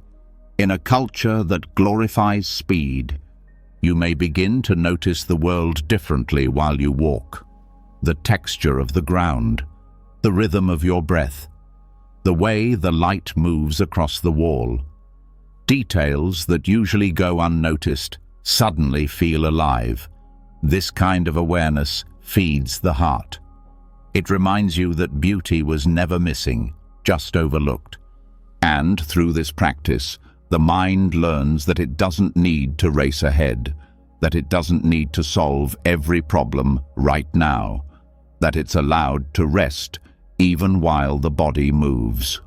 This rest is not laziness. It's healing. It's a return to natural pace, to a way of being that doesn't burn out or collapse. There's a quiet dignity in walking this way. You no longer walk to escape. You walk to feel, to connect, to settle. The simplicity is what makes it so powerful. You don't need to add anything. You don't need to achieve a state. You just need to show up, step by step, breath by breath. This is also a practice of non-resistance.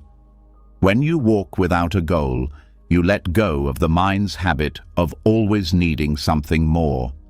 You begin to trust that this step, right here, can be enough, and that trust builds a kind of confidence that has nothing to do with control.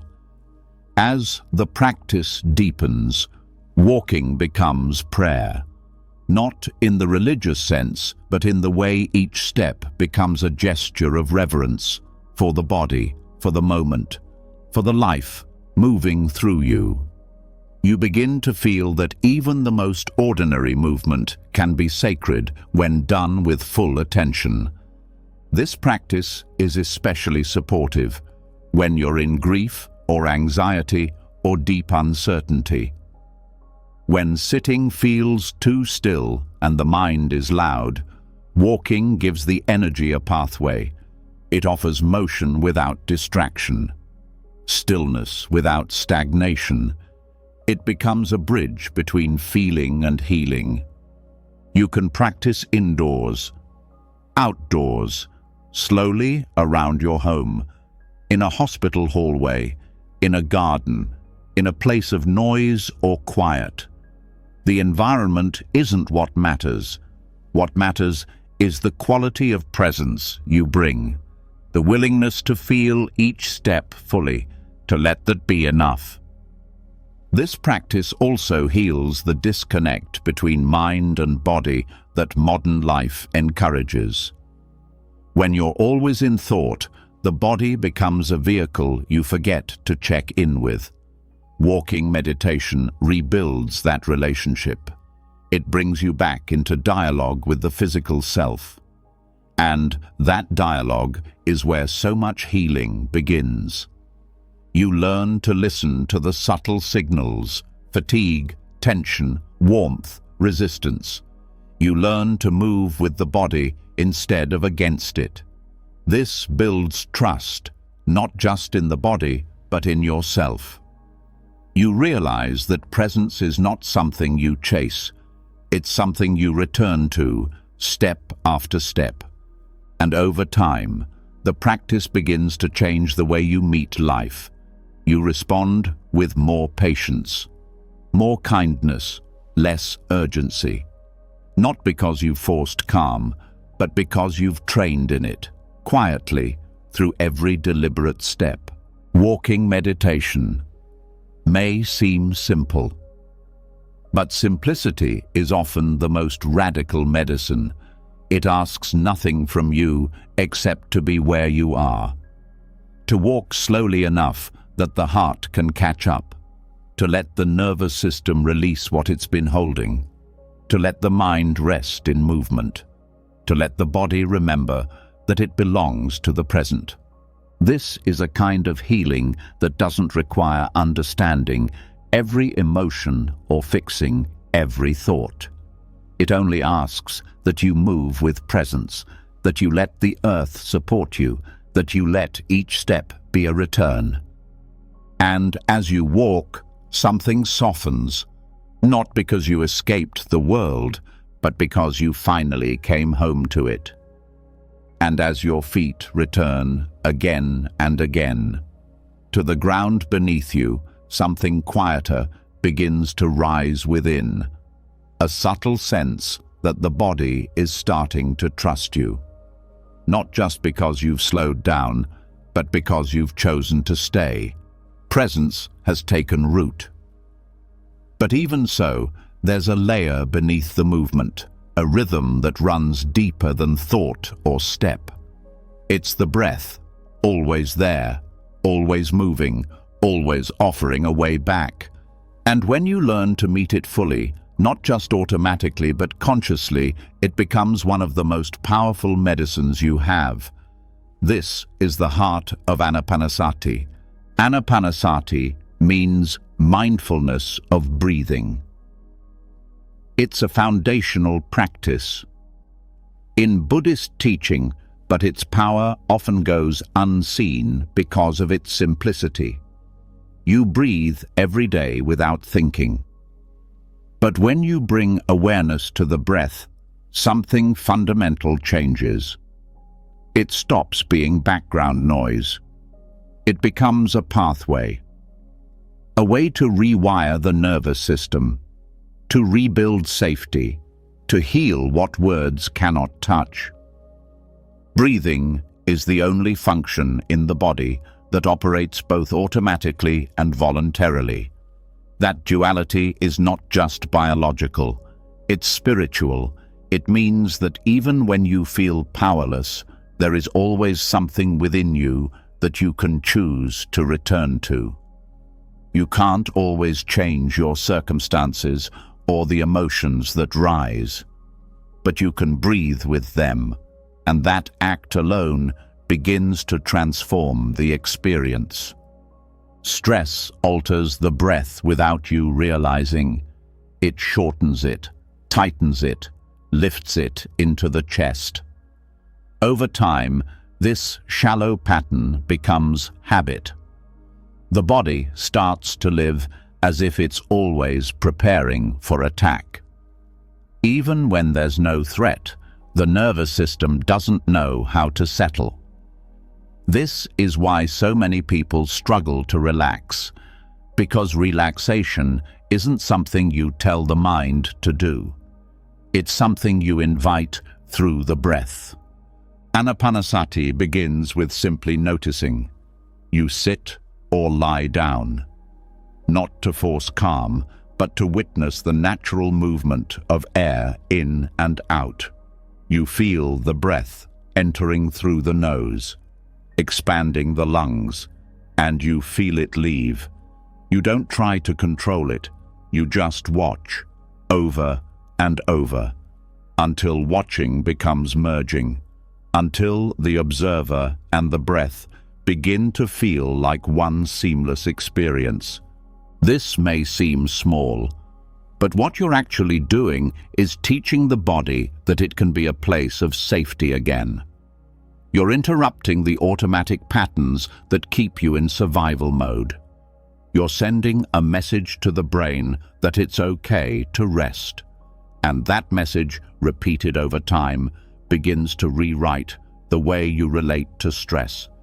There are many layers to this practice. After observing the breath, the Buddha taught that you begin to notice the body, how the breath affects it, where it feels smooth, where it feels blocked. You learn to breathe with the whole body, not just the lungs.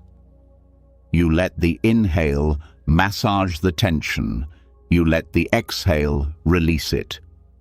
As the practice deepens, the breath becomes a mirror. It reflects the state of the mind with utter honesty. When you're distracted, it scatters. When you're angry, it presses. When you're afraid, it halts. You don't need to judge any of this. You just notice. And that noticing creates space, the kind of space that begins to soften trauma without needing to drag it all into conscious thought. One of the most overlooked truths about healing is that the body remembers what the mind has forgotten. Events you thought were long gone can still be echoing in the breath. A sudden tightness in the chest. A shallow inhale when you see a certain face. These are not faults, they're messages. The breath is telling you where pain still lives when you sit with the breath. In these moments, without running, without numbing, without trying to fix, something opens. The body begins to trust that it doesn't have to brace forever. The fear loosens its grip, not all at once, but gently, through repetition, through care. This practice isn't about controlling the breath into perfection. It's about re-establishing a relationship with it. You don't push it to be calm. You meet it as it is. And slowly, it begins to settle on its own. Like a child who cries loudly until they know you're truly listening. When the mind wanders, and it will, you bring it back to the breath. Without harshness, without frustration. Just a simple return. This return is not a failure. It's the core of the practice. Each time you come back, you strengthen your capacity to be with life instead of escaping it. As awareness deepens, you start to notice the subtle differences between breathing from fear and breathing from presence. The fear breath is rushed, uneven, stuck. The present breath is gentle, even if it's still shaky. It carries a kind of soft courage, a willingness to stay. And in this willingness, the breath begins to heal more than just the nervous system. It begins to reach the heart, the places that have closed, the places that forgot what it means to trust. As you breathe, you're not just moving air, you're moving energy. You're allowing what was frozen to begin flowing again. This practice can be done anywhere. In a chair, on a cushion, lying down before sleep, standing at a window. The external posture doesn't matter as much as the internal attention. You're training the mind to anchor into something that doesn't change every few seconds, something that doesn't judge you, something that never leaves. Over time, Anapanasati becomes more than a practice. It becomes a companion. When anxiety rises, you don't have to panic. You don't have to believe the story it brings.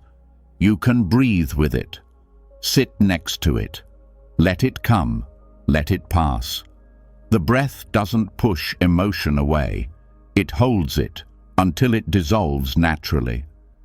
The Buddha didn't teach breath awareness as just a stress relief technique. He taught it as a path to insight. Because when the mind is settled, it sees clearly. It sees that most suffering comes from struggling against what already is. The breath teaches you a different way, to be with what's happening without adding tension, without adding story. Even in painful moments, this practice offers a refuge. You may not be able to fix the situation, but you can breathe. And that simple act becomes a lifeline, a signal to the body that it's allowed to soften, a signal to the mind that it doesn't have to be at war with itself. You start to see that breath isn't just air. It's a bridge between reaction and response, between mind and body, between emotion and awareness. Each time you cross that bridge, you become less controlled by habit, more rooted in clarity. This clarity doesn't always feel dramatic. Sometimes it's just the space to pause before saying something you'll regret. The space to feel sadness without drowning in it. The space to rest, even when life is demanding more. You realize that many of the things you were trying to solve with thought were actually asking to be met with breath. Because thought moves in circles, breath moves in waves, and waves carry things out that circles keep spinning. There is a kind of humility that grows in this practice. You stop trying to master life.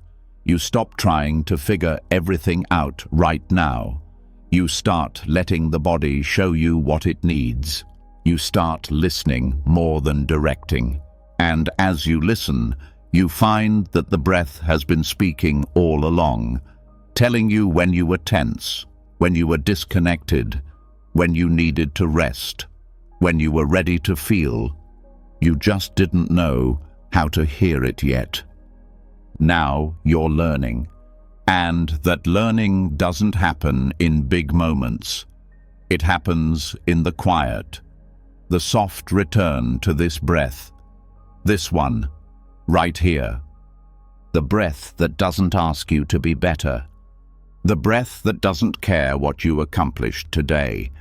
The breath that says simply, gently, you are alive, you are here, and that's enough. This is not just breathing. This is healing. And as the breath begins to guide you back to a place of safety, within, you start to notice something else. No healing path is walked alone. Even when the journey is inward, even when the work is deeply personal, there are moments you can't carry yourself. Moments when silence feels too heavy, when awareness needs to be held, not just practiced. This is when a certain kind of presence becomes essential. Not a teacher, not a healer, but a noble friend. Someone who doesn't rescue you, but reminds you who you are when you forget. In the Buddhist path, this role is known as kalyana mittata, spiritual friendship. A concept so quietly powerful that the Buddha once said, it is not half of the path, but the whole of it. These are the people who walk beside you with stillness in their hearts and honesty in their words. They don't try to fix your suffering. They don't offer solutions before listening. They offer something rarer, a steady reflection of your own wisdom, especially when you feel like you've lost it. These friendships are not formed through convenience or common interests. They are rooted in shared values. They are less about personality, compatibility, and more about integrity, presence, and truth. A noble friend is someone who calls you in rather than calling you out, who speaks with directness but never with the intention to harm, who sees your flaws and doesn't turn away. This kind of connection begins with the willingness to be seen. And that is not easy, especially for those who have been hurt by connection in the past. But without that vulnerability, the heart remains walled, and behind that wall, healing can only go so far. You may find peace in silence, you may settle through breath, but without being met in your full humanity. By another, there is often a sense that something's missing, because healing is not just about regulation, it's about relationship.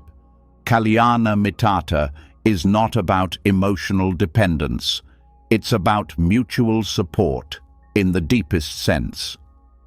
A noble friend doesn't carry you, they walk beside you until you can carry yourself again.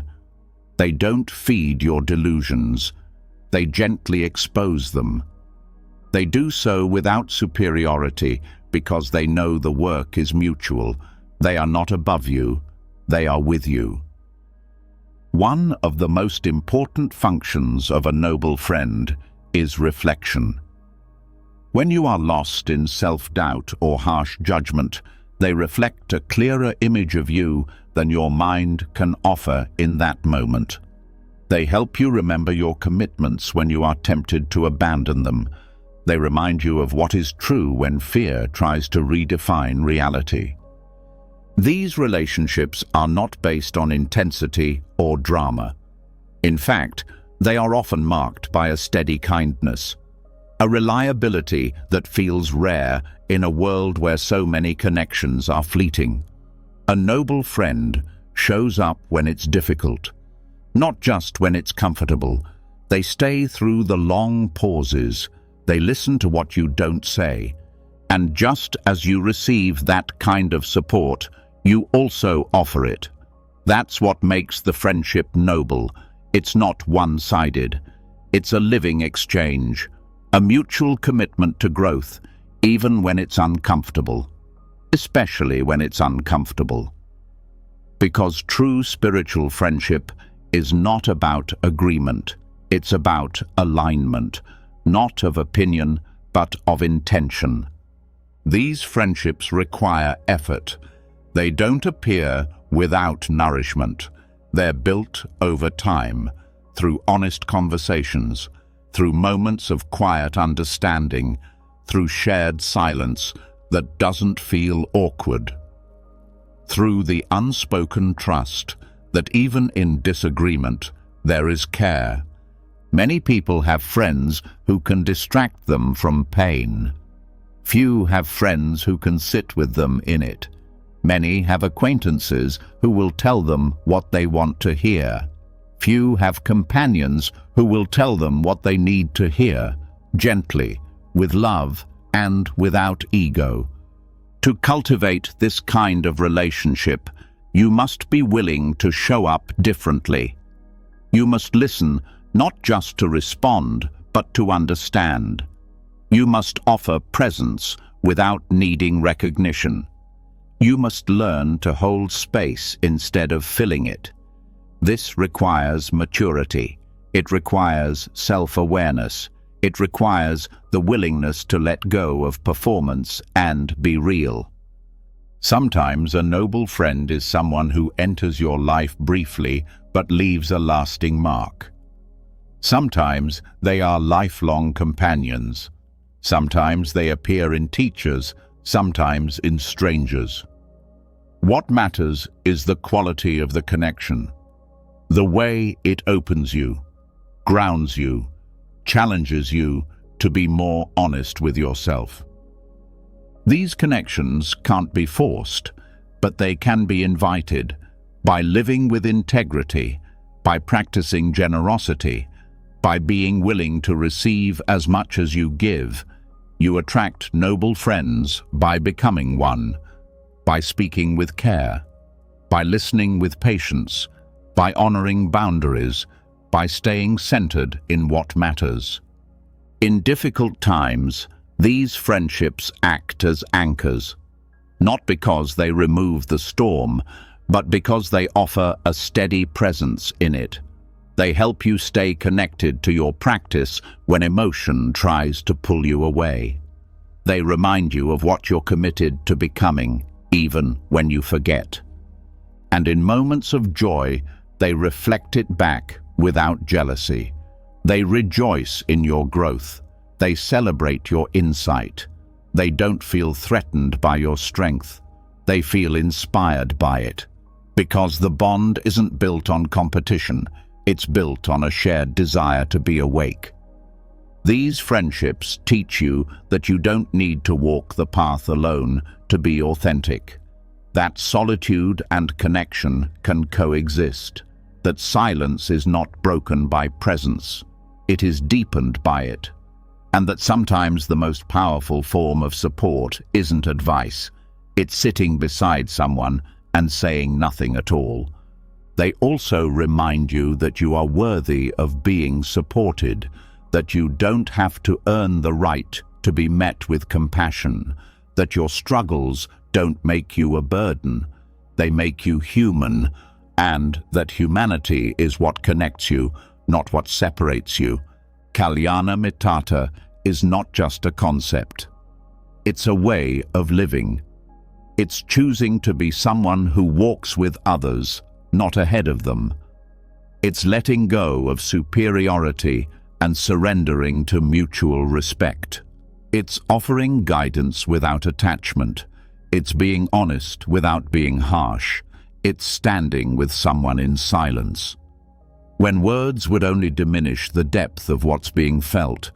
And over time, you begin to see that the presence of noble friends does more than comfort you. It transforms you. It helps you trust again. It helps you heal from past relationships that weren't safe. It gives you a new standard for what connection can look like. Not transactional, but transformational. These friendships become a mirror for your practice. They show you where you're growing and where you're still holding back. They reflect the parts of you that need softening and the parts that are stronger than you realized. As you walk this path, you may notice that your heart opens not just to one or two people, but to the whole world. The more you are met with compassion, the more you begin to offer it naturally. The more you are heard without judgment, the more you learn to listen with that same generosity. You stop needing to defend yourself so much, because you know you are already held. You don't have to prove you're worthy, because worthiness is no longer a question. It's a felt truth that arises in the presence of real connection. And that feeling, the safety of being met, the power of being seen, the quiet grace of being walked with, it's not just comforting, it's sacred. And after being met, in silence, after feeling the steady ground of noble friendship, a new question begins to emerge quietly in the heart. If all things are changing, if even connection is impermanent, what can be truly held? What lasts when forms fade? Where does one rest when nothing outside can be depended on forever? It is here that the teachings turn inward to a place most misunderstood, most feared, and yet most freeing, the teaching of emptiness. Shunyata. This word often causes discomfort at first, because the mind thinks emptiness means loss. It thinks it means a void, meaninglessness, absence. But shunyata is not that kind of emptiness. It's not the cold darkness of nothingness. It's the quiet space out of which everything rises. It's not the erasing of life. It's the releasing of illusion. When the Buddha spoke of emptiness, he was pointing to the nature of reality as it actually is, interconnected, unfixed, not possessed by a separate self. Every thought, every emotion, every experience arises dependent on conditions. Nothing exists alone. Nothing exists in the way the mind assumes it does, and this realization, rather than causing despair, becomes a refuge. Because what is not fixed cannot trap you, what is not possessed cannot be taken from you. The feeling of fatigue that lives beneath the surface of many lives often comes from grasping. Grasping at identity, at success, at relationships, at beliefs. The mind clings to forms and demands that they stay the same. It builds structures out of stories. But these structures are heavy, and when they inevitably shift, the cracks appear. That cracking isn't the problem, the clinging is. And emptiness teaches you how to stop building what will inevitably fall. Understanding shunyata doesn't mean denying the world. It means seeing the world more clearly. A tree is still a tree. A sound still has meaning. A person still matters. But you begin to see that these things don't exist in isolation. They are formed through causes, through time, through interdependence, and because they are formed, they can change, and because they can change, you don't have to panic when they do. This realization begins slowly. Often, in moments of disappointment, when something you relied on fails, the mind wants to collapse into despair. But a different insight begins to whisper, this too was empty of permanence, not meaningless, but unfixed. That whisper, if heard, begins to soften the fear. As you deepen in practice, you begin to watch the mind more closely. You see it construct labels. Me, mine, always, never, good, bad. And you begin to see that these labels aren't reality. They're filters. The mind uses them to feel safe, but they create distance from what's real. Shunyata asks you to put the labels down and look again, not through thought, but through presence. There is a tremendous peace that comes from not needing everything to fit into a story, from not defending every feeling, from not protecting every belief. When you let things be as they are, without attaching identity to them, the exhaustion lessens. You begin to feel light, not because life is always easy, but because you've stopped trying to freeze what was never still. Many mistake this teaching for detachment. They think emptiness means a life without emotion, but it's the opposite. When you understand emptiness, you can feel fully, because you know that no feeling has to define you. Grief can move through you without becoming your name. Anger can rise without becoming your home. Joy can blossom without becoming your goal. This openness creates room for everything, and when there's room, there's less struggle. Emptiness doesn't erase experience, it makes it spacious. You learn to say, this too, instead of only this. You stop pushing things away, you stop holding on too tightly. You rest in the flow instead of trying to dam the river. One of the most practical implications of shunyata is the release of self-fixation. The belief that there is a solid, unchanging you that must be defended, promoted, improved, or protected at all costs.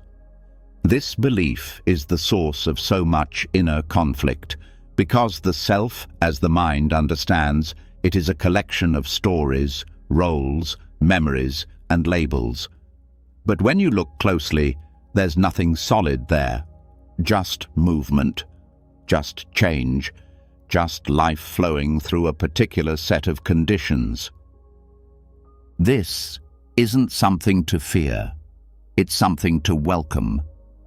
Because when you let go of the need to be a fixed someone, you become available to what is actually here. You respond instead of react. You listen instead of defend. You love without grabbing. You exist without needing to be important. Shunyata also loosens the grip of shame. Shame is often built on the idea that who you are is fundamentally flawed. But when you see that the you you're shaming doesn't actually exist, as a solid thing, the entire structure begins to collapse. The feelings may still arise, but they no longer have a concrete object to attach to. They pass, and in their passing, space returns. This space is the gift of emptiness, not a void, but a field. A place where possibility is greater than fixation, where identity is fluid, where peace isn't dependent on circumstances. Even in times of crisis, this teaching offers relief. When things fall apart, you don't have to fall apart with them. You can grieve, you can feel, but you don't have to collapse into the story that everything is broken forever. You know that change is built into the fabric of reality, and that knowing carries you. When you live with this understanding, the mind softens. It no longer needs everything to be predictable. It no longer fears change as a threat. It sees change as nature, as truth, as something to dance with rather than run from. You also begin to trust silence more. Because in silence, there are no forms to cling to, no narratives to build, just presence, just awareness, just the empty field from which everything comes and to which everything returns. And that field is not cold, it is alive, it is intimate, it is yours and not yours at the same time. This perspective doesn't eliminate the world, it illuminates it. It allows you to be in the world without being possessed by it, to move through roles without believing they define you, to meet people without needing them to validate you. It's a quiet revolution, a gentle but radical shift in how you hold reality, from gripping to letting, from defining to observing, from being somebody to simply being. And from that place, life starts to feel different. Not because it changed, but because you're no longer holding it so tightly. You're letting it breathe, letting it be empty of everything you tried to make it mean. And in that emptiness, you find what you could never find through striving. Not meaning built on story, but peace that needs no explanation. And once you've touched the space of emptiness, not as a concept, but as a lived truth, something inside begins to shift permanently. The mind no longer needs to hold so tightly. The heart begins to rest more easily. But beneath that stillness, there's something else that begins to surface. A question that echoes quietly. If I am not this identity I've carried for so long, then who am I? This isn't a thought that seeks philosophy. It's a recognition that the self you've been defending may never have been real. And this is where insight begins its deep work. Vipassana is the fire that burns through the illusion of self and frees what has always been hidden beneath it. Vipassana means seeing clearly, not with the eyes, but with the mind that no longer filters everything through personal story. This kind of seeing isn't passive, it's transformative. It's the practice of looking directly at experience as it arises, moment by moment, without distraction, without projection, without running. It begins as simple observation. But over time, it becomes a flame that burns through illusion. The false self is not a lie you tell. It's a structure you build over time. It's made from reactions, from roles, from early conditioning, from fear, from praise, from what you were told you should be. And because you've lived inside it for so long, it feels natural. You think you are that identity. But the more you sit with awareness, the more you begin to see that this self is a process, not a person. Insight, meditation doesn't attack this construction. It studies it. It watches it form and dissolve. It watches how a thought arises and then becomes a label, how a feeling arises and then becomes a story. And as you begin to see this process without clinging, the self begins to unravel. This unraveling is not a collapse. It's a release. It's what happens when the mind no longer needs to be somebody in order to be safe. When it sees that each moment of identity is temporary, conditioned, not worth clinging to. You begin to recognize that the self who is hurt is different from the self who reacts, that the self who fears is not fixed, that there's nothing permanent to defend. What you discover instead is the flow, the continuity of awareness that has always been present, even beneath the masks, and that awareness isn't personal. It's spacious. It doesn't take sides. It doesn't need a title. It just watches. And in that watching, healing begins to happen without force. One of the exhausting qualities of the false self is that it always feels incomplete. No matter how much you do, how much you achieve, there's always more to prove, more to protect, more to fix. And that exhaustion isn't a personal failure. It's a natural result of building identity on what changes. Vipassana shows you that you don't have to keep holding that burden. You can let it burn away, slowly, carefully, through awareness. The burning doesn't come through force. It comes through patience. You sit, you watch, you see the patterns, the way the mind grabs at praise, the way it shrinks from criticism, the way it avoids silence, the way it builds stories to feel safe.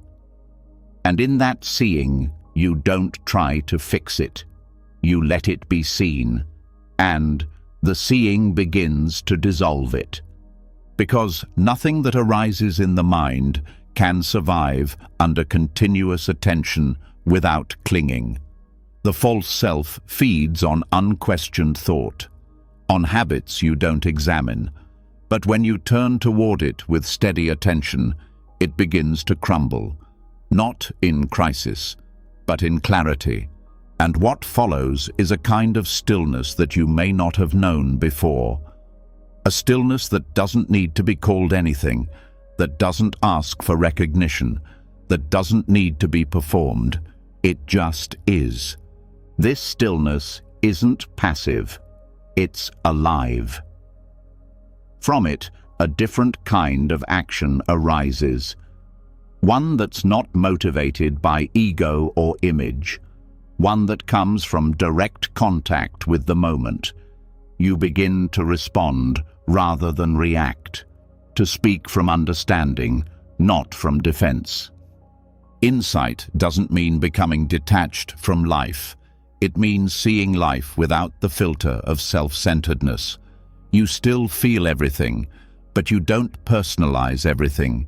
You learn to hold joy without grasping, pain without identity, success without pride, loss without collapse. And the more you practice, the more subtle the seeing becomes. You start to notice the thin layers of identity that still try to hide. The inner narrator who still tries to claim ownership over everything experienced, and you gently turn toward that narrator. With curiosity, you let it speak, and then you let it go. There are moments in insight practice where it feels like everything is falling away, like there's nothing left to hold. These moments can be unsettling, but they are also freeing, because in that space you realize that you've been trying to hold up a structure that was never real, and without it, you don't disappear, you expand. This expansion doesn't feel like more, it feels like less tension, less projection, less defending, and that lessness is what makes room for a deeper connection to life, to other people, to the moment itself. Because you're no longer standing between yourself and what is. The practice of insight isn't always comfortable. It confronts, it strips away what you thought was necessary. But what remains is something you can trust. Something that doesn't shift with praise or blame. Something that doesn't break when the image cracks, and that something isn't a thing. It's a quality of being, a presence that exists before identity, a quiet knowing that doesn't need to be named. When you live from that place, you stop needing to convince anyone of anything. You just live. This is not indifference. It's freedom. Freedom from the need to be seen a certain way. Freedom from the stories that say you're never enough. Freedom from the anxiety that comes from constantly comparing, competing, explaining. Insight doesn't just change how you see yourself. It changes how you see others. You stop reducing people to roles. You see their stories as stories. You recognize the masks they wear, not with judgment, but with compassion. Because you know what it's like to wear a mask for so long you forgot it was there. And in that knowing, you relate differently. You listen without needing to fix. You speak without needing to impress. You stay present without needing to control the outcome. And that presence becomes a form of kindness that doesn't need to be announced. Over time, the practice deepens. Insight moves beyond the mind, into the body, into the breath, into the space between thought and reaction. You begin to sense when identity is trying to rebuild itself again. And you pause. You breathe. You let it fall away. Again and again. This falling away isn't a loss, it's a returning to simplicity, to clarity, to the awareness that has always been here, waiting for you to stop pretending. You don't have to destroy the self. You just have to stop mistaking it for who you are. And in that stopping, you find something that was never burned, something real, something free. And after watching the layers of the false self burn away, in the light of insight, you might expect a feeling of power or clarity to rise immediately in its place. But what often emerges instead is a different kind of question. If I am not this identity, and if life cannot be held on to, then what now? What should I do? This question, though honest, comes from habit. The habit of striving, the urge to move forward, to improve, to achieve, even in practice. But the deepest healing comes not from doing more. It comes from the radical, quiet shift into non-striving. Non-striving is a paradox. The mind, conditioned by a lifetime of effort, doesn't know how to make sense of it. It feels like giving up, like laziness, like settling. But that's only because you've been taught that value comes from movement, from trying, from producing outcomes. In the Dharma, non-striving is not a rejection of practice. It's the maturation of it. It's what happens when you begin to trust awareness itself, rather than trying to use awareness as another way to get somewhere. This practice begins when you start noticing how much of your inner life is built on subtle pressure. Even when you meditate, there's often a quiet voice asking, "Is this working?" That voice is the voice of striving. It's the voice that turns every moment into a task, every breath into a project, every feeling into a problem that needs to be solved. And that voice, however quiet, is exhausting. Non-striving asks you to stop chasing the next moment, to stop trying to improve the one you're in. It invites you to be exactly where you are without needing the experience to change. This doesn't mean you don't care. It means you begin to see that the healing you long for isn't found in effort. It's found in allowing. Allowing doesn't mean being passive. It means being willing to stay with what arises without manipulation. When you let go of the agenda to fix, the nervous system begins to settle. The body stops bracing. The mind stops grasping. You come into contact with a form of rest that doesn't depend on external circumstance. This is not a technique. It's a shift in orientation, from doing to being, from managing to meeting, from controlling to trusting. Awareness becomes spacious, not because you created it, but because you stepped out of the way. In the beginning, this can feel unfamiliar. The mind may resist. It's been trained to believe that effort is the only path to change.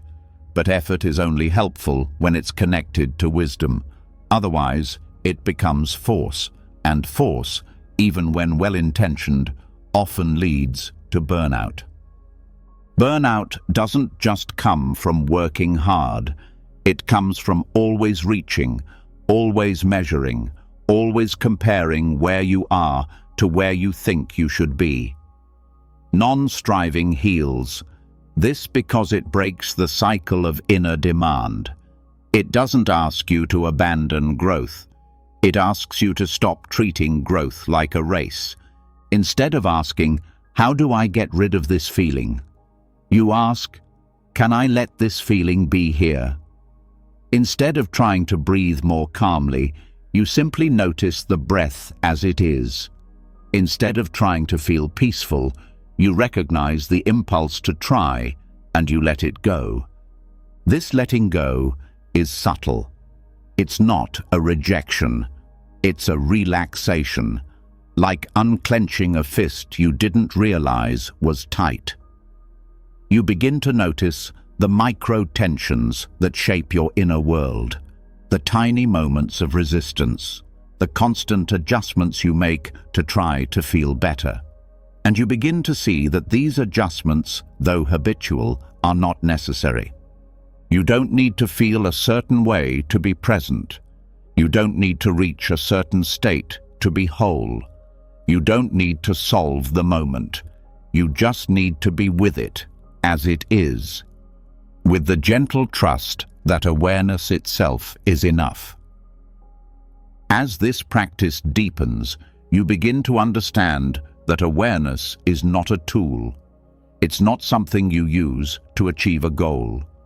It's what you return to when you drop the idea that you have to get somewhere. It's not passive observation. It's intimate presence. It sees clearly, but it doesn't push. It stays, no matter what arises. This staying is what heals. Because most of the time, the mind doesn't stay.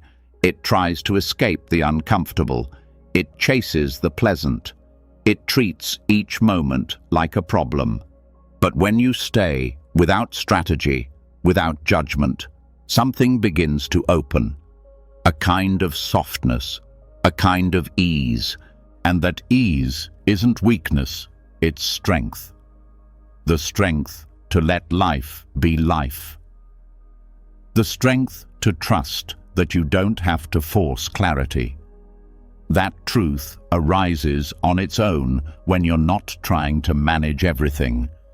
You may notice that, in non-striving, emotions begin to move differently. They rise and fall without so much interference. You don't have to explain them. You don't have to analyze them. You just let them pass like weather.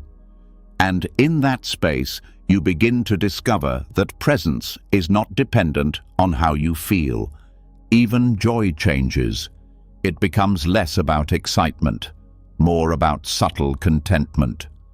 A warmth that doesn't depend on circumstance. This joy doesn't come from getting what you want. It comes from releasing the need to get what you want.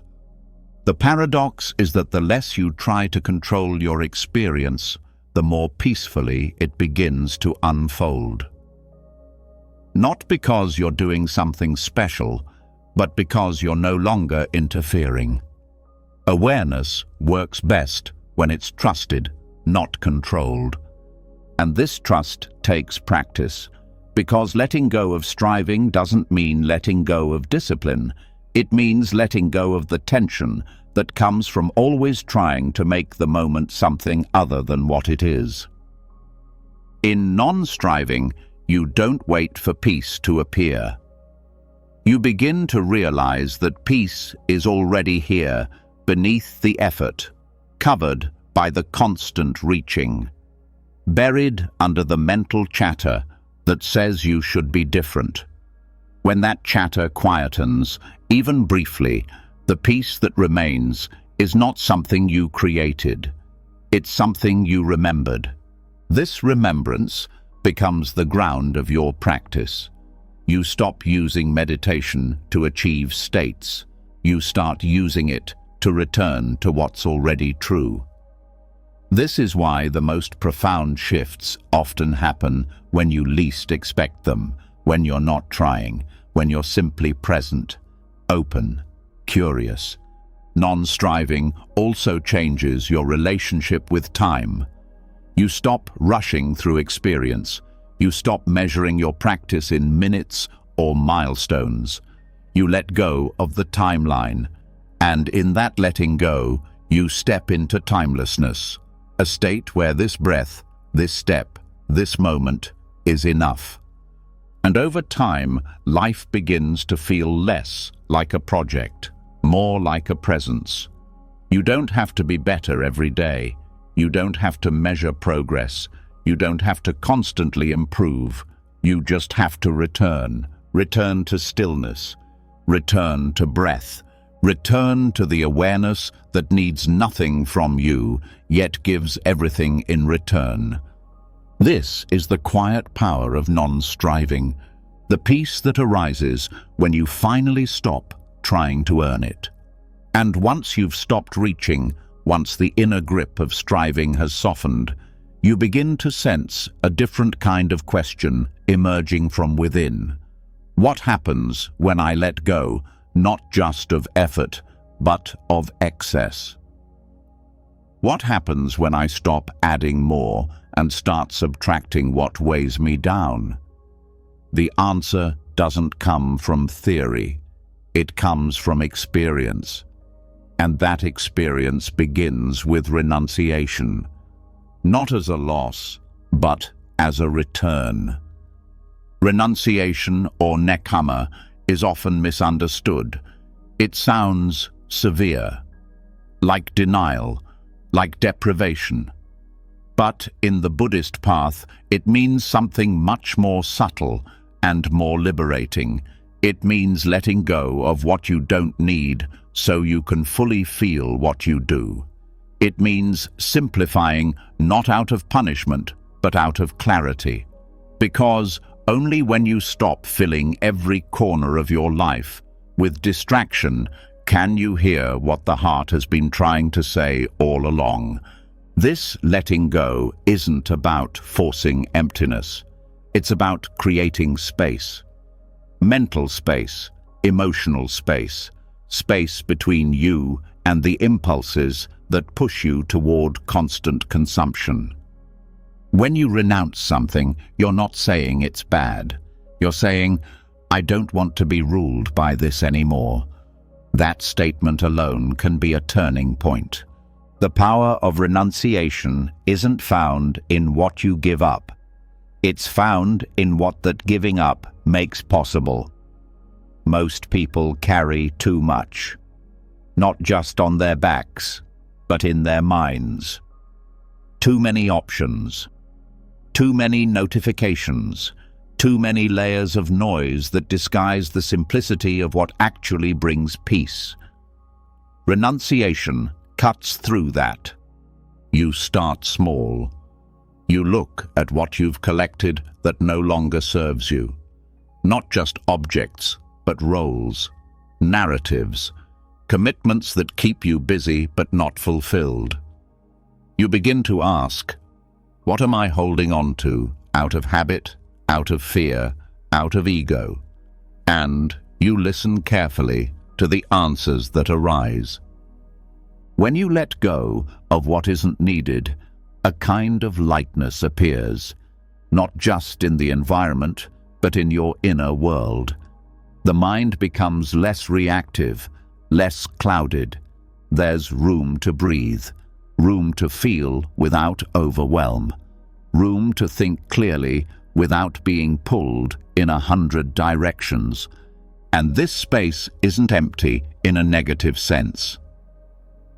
It's fertile. It allows insight to grow. It allows emotion to be held without spilling over. It allows you to discover that happiness doesn't come from having more, but from needing less. One of the most direct benefits of renunciation is that it returns choice back to you. In a cluttered life, your attention is often hijacked. You react instead of respond. But as you simplify, you regain authority over your time, your energy, your focus. And that authority feels like peace. This peace doesn't depend on having nothing. It comes from being honest about what's actually necessary. You begin to see that many things you once called essential were actually substitutes for meaning, for connection, for rest. When you let them go, you stop reaching out and start looking in. Renunciation also heals emotional overload. Because it's not just physical things that we hoard. We hoard stories. We replay conversations. We carry expectations from everyone around us. We say yes when we mean no. We agree just to avoid conflict. And each one of these moments adds weight to the heart. Nekama offers a way to lay that weight down. And you don't have to withdraw from the world to do it. You can live a simple life in the middle of the city. You can practice letting go while living fully engaged. The key is not where you are, but how you hold what you have. Renunciation is an internal posture. It's not what you give away. It's what you no longer let control you. This practice is especially important in a world built on stimulation, where every app, every ad, every platform is designed to hold your attention, where speed is worshipped and quiet is feared. Renunciation isn't about rejecting technology or comfort. It's about refusing to be enslaved by it, about choosing depth over distraction, stillness over noise. You begin to ask different questions. Instead of, how can I fit more into my day? You ask, what can I remove that doesn't need to be there? Instead of asking, what will make me impressive? You ask, what will make me honest? These questions lead to a different kind of fulfillment. Letting go also shifts your relationship with identity. Many aspects of the false self are held in place by what you own, what you do, how you're seen. But when you start to release these attachments, even gently, you discover that who you are is not found in what you accumulate. It's found in the space you make for what's real. This space doesn't lead to isolation, it leads to presence. Because the more you strip away, the more you show up. You're no longer divided between what you're doing and what you're pretending to be. You become available to the moment, to others, to yourself. And this availability changes everything. You're not numb, you're not disconnected, you're engaged without being consumed. You care without being pulled apart. You participate without needing to control every outcome. You also begin to notice the tendency to fill emotional gaps with material things. Buying something to soothe loneliness. Distracting yourself with entertainment instead of facing grief. Renunciation isn't about shame. It's about understanding what you're actually seeking and realizing that what you're reaching for can't be found in what you're grabbing. As you continue to let go, simplicity becomes a kind of nourishment. It restores energy that was lost in complexity. It returns time that was spent on maintenance of things that didn't matter. It creates a life that feels more spacious, even if nothing has changed on the outside. And when life does bring pain, that simplicity makes room for it. You're not so overcrowded that you can't feel it. You're not so distracted that you can't grieve. The heart has room to open without being flooded. You also develop a new relationship with enoughness. You stop chasing an imagined future where you finally feel settled. You start recognizing what's already here. Renunciation clears the space to see that contentment isn't a destination. It's a result of releasing the idea that you're missing something. This practice is ongoing. It's not a one-time decision. It's a daily inquiry. What am I holding on to that's weighing me down? What can I set down today that will help me walk more lightly? Sometimes it's an object, sometimes a habit, sometimes a thought. And with each letting go, you create room for stillness, for clarity, for joy that doesn't come from possession, but from presence.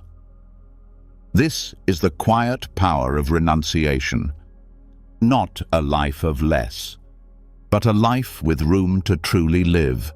And as the life around you becomes simpler, as you begin to set down what you no longer need, something more subtle comes into focus. Even with fewer distractions, even as outer clutter falls away, you start to notice the source of most movement still comes from within. A thought forms, a word is spoken, a choice is made, and beneath all of it, there is something quiet but powerful at work. Intention, not always obvious, often automatic, but always present. And that's where the heart of karma begins, in satana. Satana means intention. It is what moves the mind into action. Every word, gesture, reaction, and habit begins with it. Whether you're aware of it or not, satana is already shaping your life. It's planting seeds with every decision. Some bloom into peace, some into regret. But the seed itself is always the same, a mental push toward something.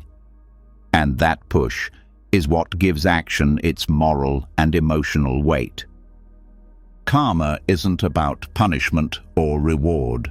It's not a cosmic scorecard. It's about the momentum created by mind states. What you intend carves a path that you then walk. This means that even before you speak, before you move, the direction of your life has already tilted in one way or another. That's the power of intention, and it's why being mindful of it can completely transform how you relate to experience. Most people don't realize how much of their life is driven by unseen intentions. You think you're just speaking, just doing what needs to be done.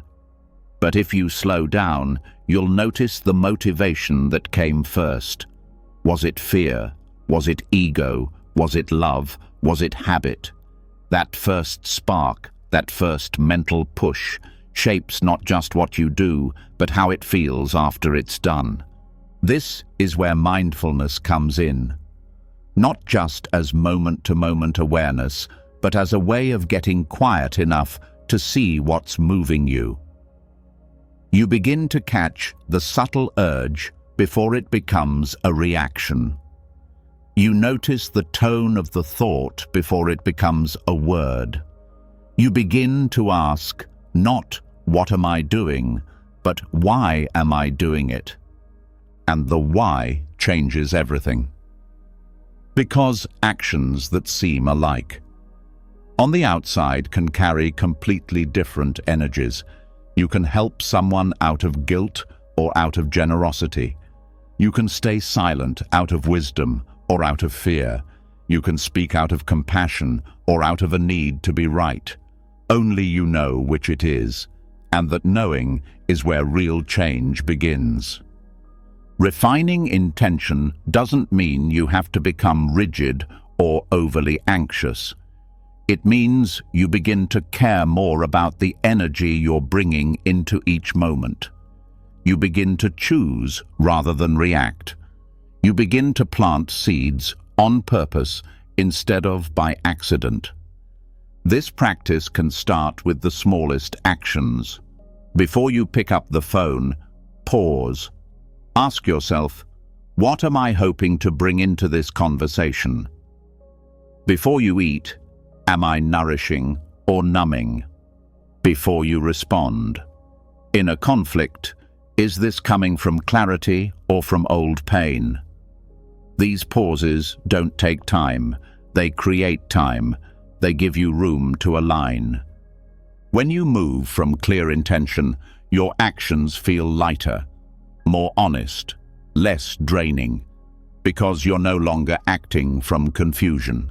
You're acting from connection, and that connection keeps you rooted, even in the middle of uncertainty. Intention is also what shapes your inner world. The stories you repeat, the emotions you feed, the way you speak to yourself, all of it has a seed. And that seed can be transformed. If you notice you keep planting self-doubt, you don't have to shame yourself. You just begin planting something different. Gentleness, curiosity, patience. This shift isn't instant. Karma has momentum, and so do mental habits. But when you keep planting different seeds, even quietly, the garden begins to change. Maybe not today, maybe not tomorrow, but over time, you wake up to a mind that's less reactive, a heart that's less tight, a life that feels more like it belongs to you.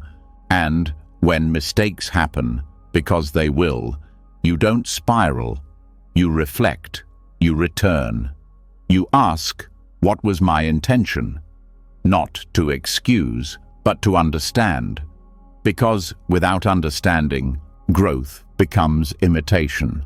With understanding, growth becomes real. You also learn to hold others differently. You stop judging actions at the surface level.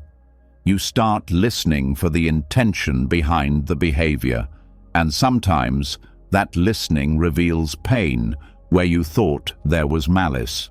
It reveals insecurity where you saw arrogance. It opens compassion because you see that everyone is moving from some inner pull, and most don't know what that pull even is. In this way, awareness of Satana deepens all your relationships. It allows you to communicate with less defensiveness, to apologize with more sincerity, to forgive with more clarity, because you know the difference between someone acting with harmful intent and someone acting from habitual confusion. This practice doesn't require you to be perfect. It asks you to be honest, again and again, to check in, to realign, to notice when old patterns arise and gently redirect, not with harshness, but with the quiet power of intention set anew. One of the deepest forms of healing comes when you stop trying to change the past and instead begin planting seeds for a different future. The past may still echo, but it doesn't have to repeat. Each present moment is a chance to tilt your path in a new direction. Even a fraction of a degree over time leads to a completely new destination. Intention doesn't need to be dramatic. You don't need to wake up every day with a grand plan. Sometimes it's as simple as, "May I be present," or "May I cause no harm," or "May I learn something today." These quiet commitments become inner anchors. They keep you steady when life pulls at you. And as you refine your intention, you begin to trust yourself more. Because you're not just reacting, you're choosing. You're living from a place of purpose, even in small things. You begin to see that what matters isn't how much you do, but where it comes from. This doesn't mean you always feel good. Emotions will still rise. Conflict will still happen. But when your intentions are clear, you rest easier, even in difficulty, because you know you're moving from a place of integrity, and that integrity is what builds real confidence. You stop living a life of accidental karma. You start living a life of intentional energy, and that energy, planted again and again, begins to shape not just the way you feel, but the way you live. And in that living, you're no longer just reacting to what happens. You're participating in what you create. And as you begin living from intention rather than habit, something deep inside you starts to quiet. The old urgency lessens. Your choices become simpler but more powerful. There's clarity, there's ground. But alongside that steadiness, you might start to notice a strange absence, not in yourself, but in how you relate to others. You're more aware, more present, more honest. Yet there's still a lingering tension when someone else succeeds, a quiet ache when they receive what you long for. This is where the heart meets one of its final tests. Can you truly rejoice in the joy of another? This is the path of mudita. Mudita is joy that comes not from personal gain, but from witnessing the joy of someone else. It sounds simple, but for most, it's one of the hardest practices. Not because we don't want others to be happy, but because we've been taught, often without words, that life is a competition, that if they win, we must be losing, that someone else's good fortune highlights our lack, that we're falling behind. This mental framing creates a kind of scarcity that isn't about money or resources. It's emotional, a tight, protective way of seeing that closes the heart to shared happiness. Instead of feeling warmth, we feel distance. Instead of celebrating, we compare. And every time we do, we reinforce a world where joy feels threatening unless it belongs to us. Mudita begins with undoing that, with training the heart to see happiness as abundant, as shared, as something that can be widened rather than owned. It begins with awareness, noticing the twinge of envy, the sharpness of insecurity, the subtle ways the mind tries to diminish what others have so we can feel taller. This isn't a moral failure. It's conditioning, but it can be unlearned, because underneath that reflex to compare is a deeper truth, that rejoicing in others doesn't diminish us. It heals us. It lifts something in us that has been crushed by isolation and rivalry. It reminds us that we are not separate from joy, even when it isn't ours directly. Practicing mudita starts small. You begin by noticing how often the mind slips into comparison. You hear news of someone else's success, and instead of smiling, you shrink. You don't shame yourself for that response. You just see it. And you pause long enough to ask a different question. What if this joy can also be mine, not as possession, but as participation? That shift, over time, changes everything. Because you begin to see that envy doesn't protect you. It starves you. It locks you out of joy because it trains your mind to look for what's missing instead of what's alive. Mudita opens that lock, not by pretending, not by forcing praise, but by genuinely training the heart to recognize joy as joy, no matter whose life it appears in. You can practice this every day. Start with strangers. Watch someone laugh across a cafe. Hear about a neighbor's good news. Instead of moving on, pause, feel it.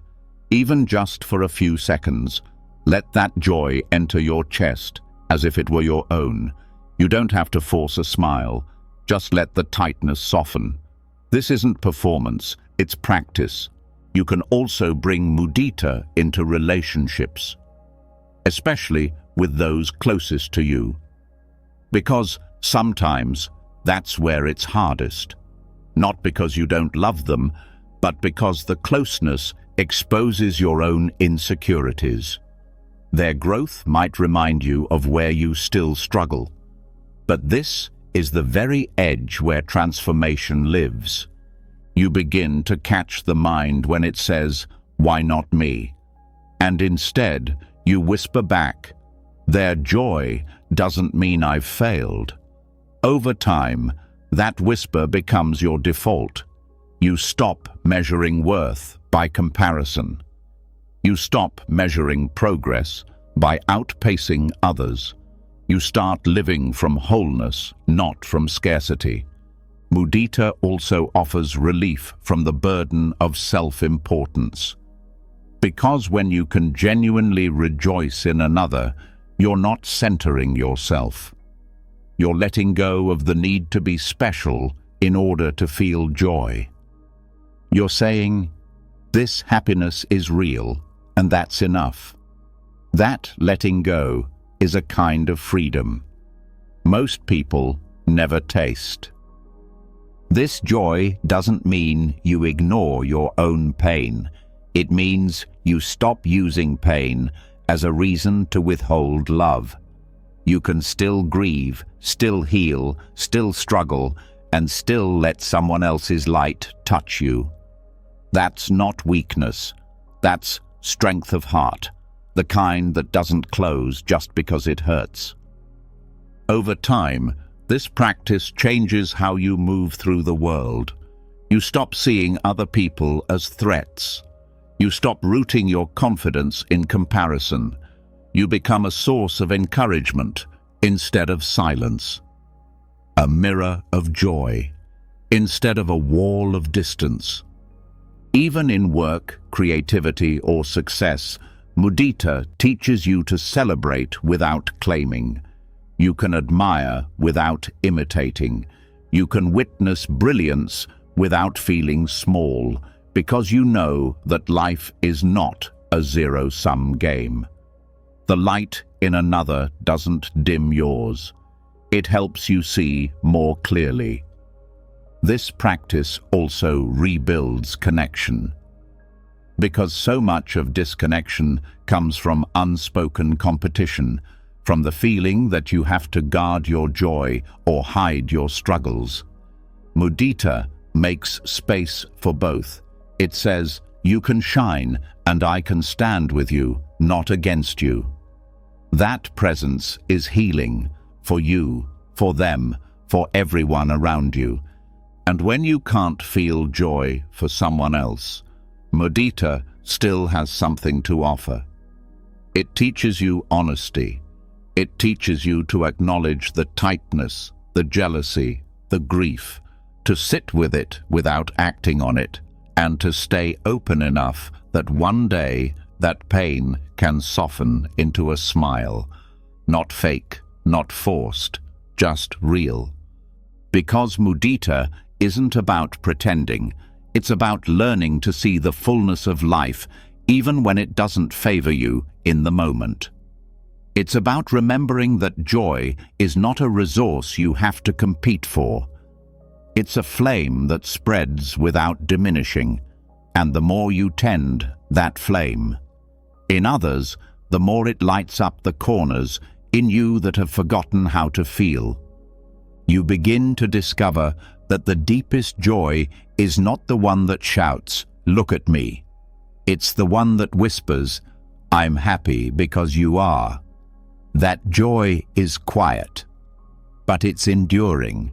It's a joy that doesn't depend on winning. It lives in the background, like a warm current, carrying you through moments when your own joy feels far away. And over time, that current becomes a river, one that feeds everything it touches. Not because you tried to build it, but because you stopped blocking it.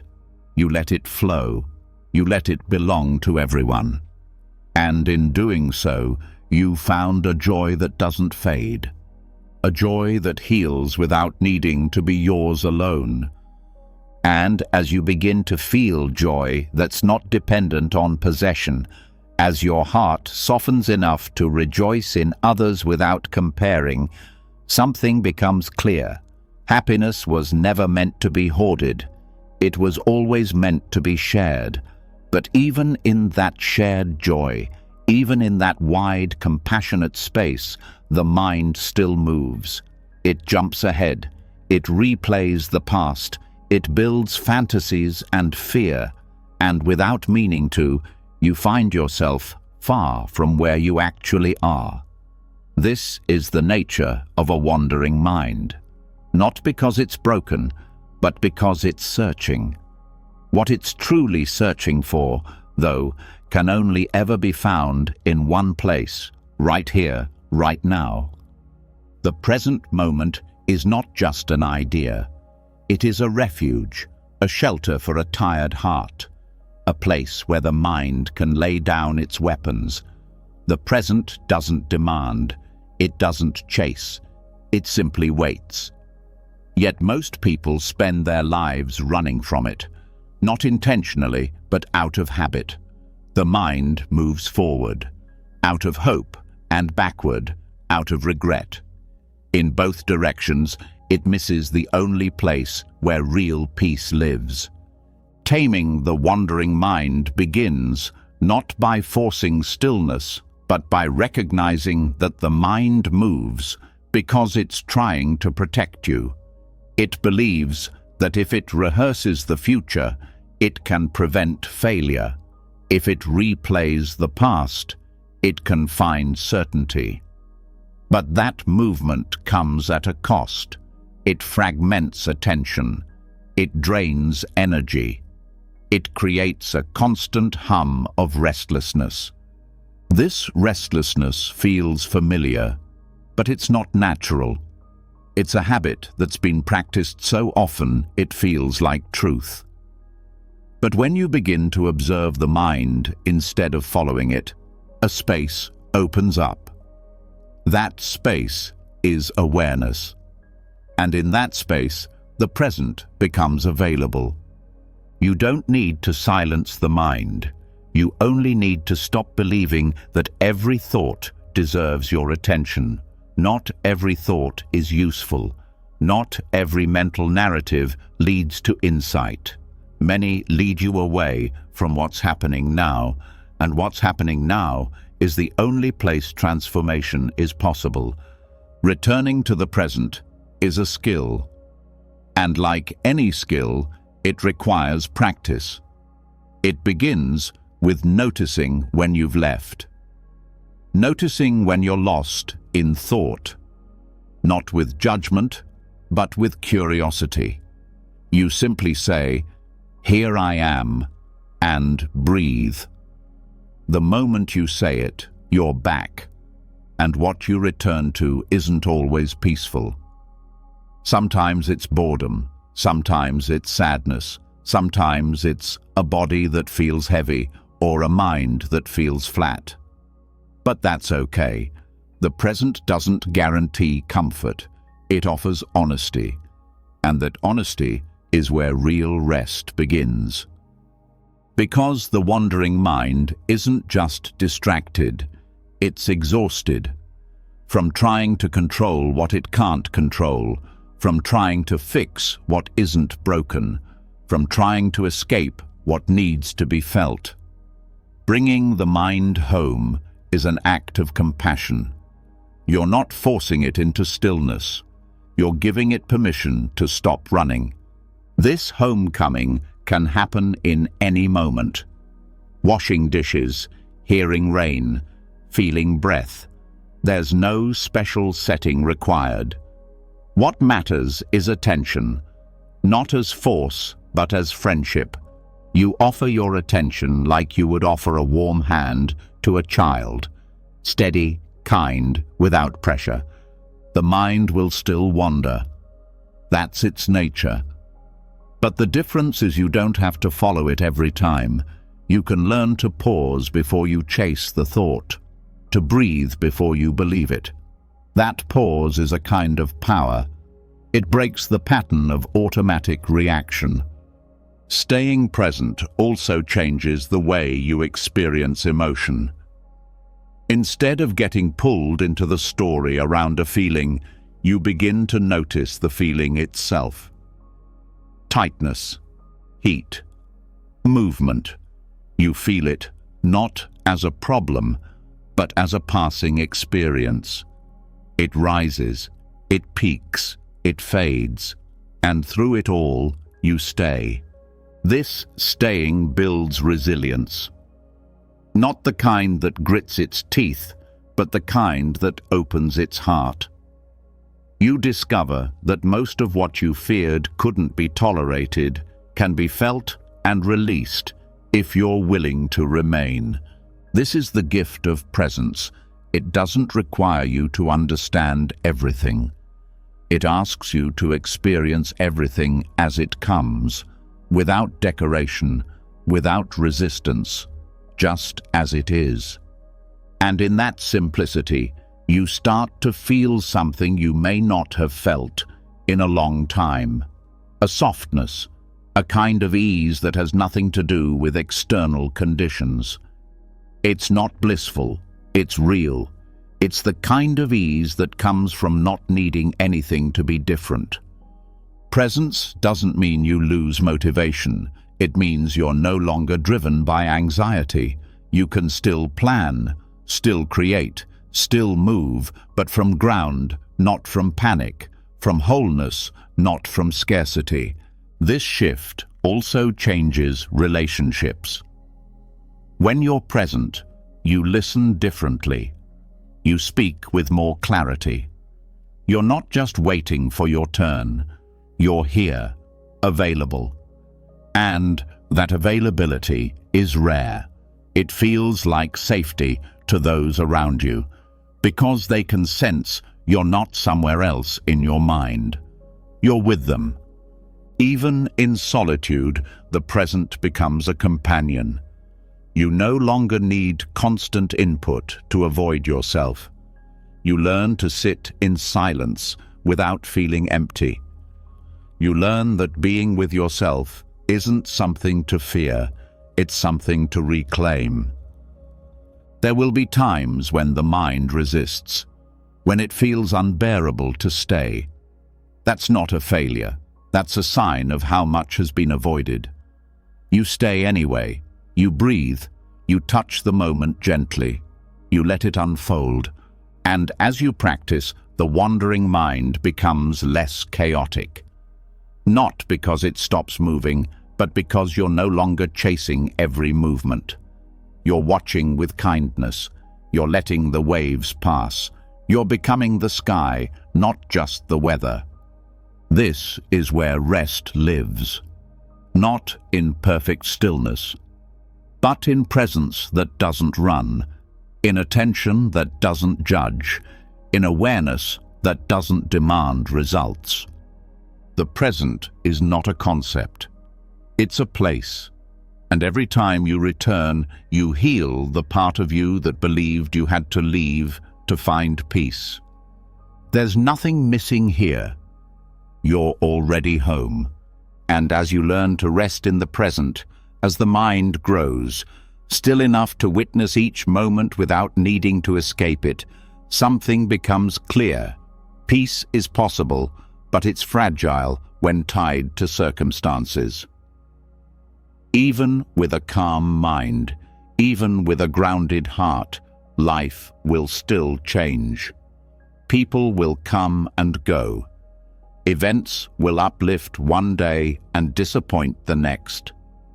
The world keeps turning, and with every turn, you feel pulled. This is where true stability is tested.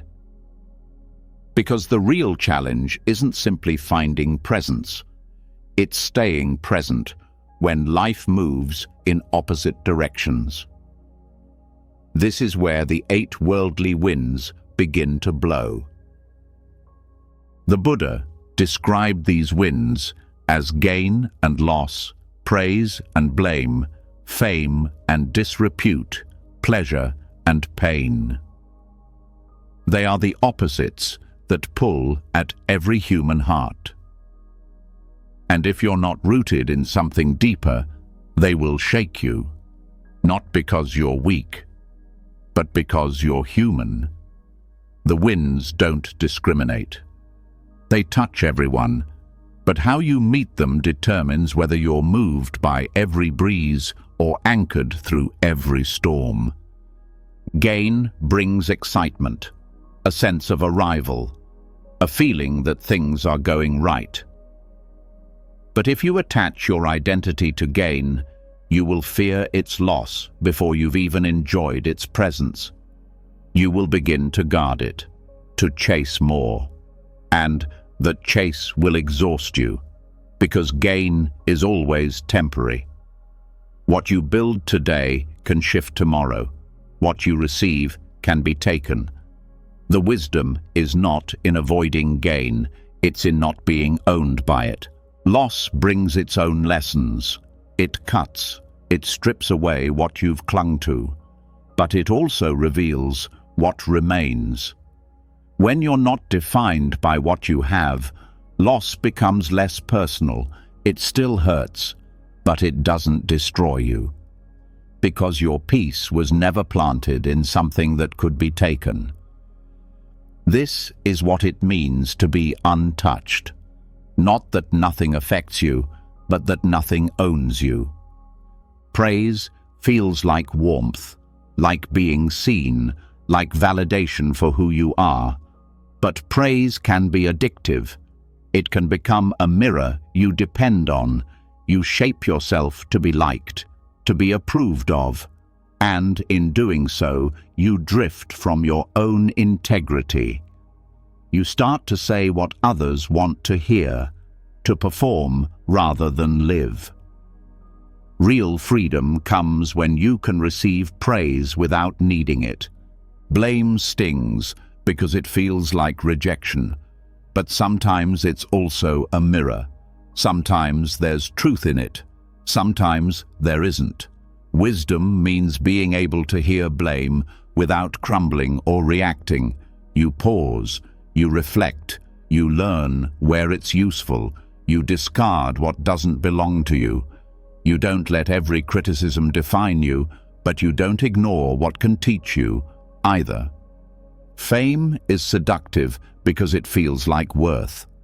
When people admire you, it's easy to believe you've arrived. But that spotlight can blind you. It can make you fear disapproval. It can inflate the ego and starve the soul. True practice is being visible without needing to be seen, letting recognition come and go without chasing it or hiding from it. Shame is fame's shadow. It can feel crushing, like a weight that doesn't lift, but often shame thrives on secrecy, on the belief that you are alone in your mistakes. When you shine, awareness on shame, it begins to shrink. You stop running from it. You name it. You learn from it. You release it. Not because you're perfect, but because you're willing to be real. Pleasure is not wrong. It's part of being alive. The warmth of the sun, the taste of a favorite meal, the joy of connection. But when you cling to pleasure, it turns into craving. You fear its end.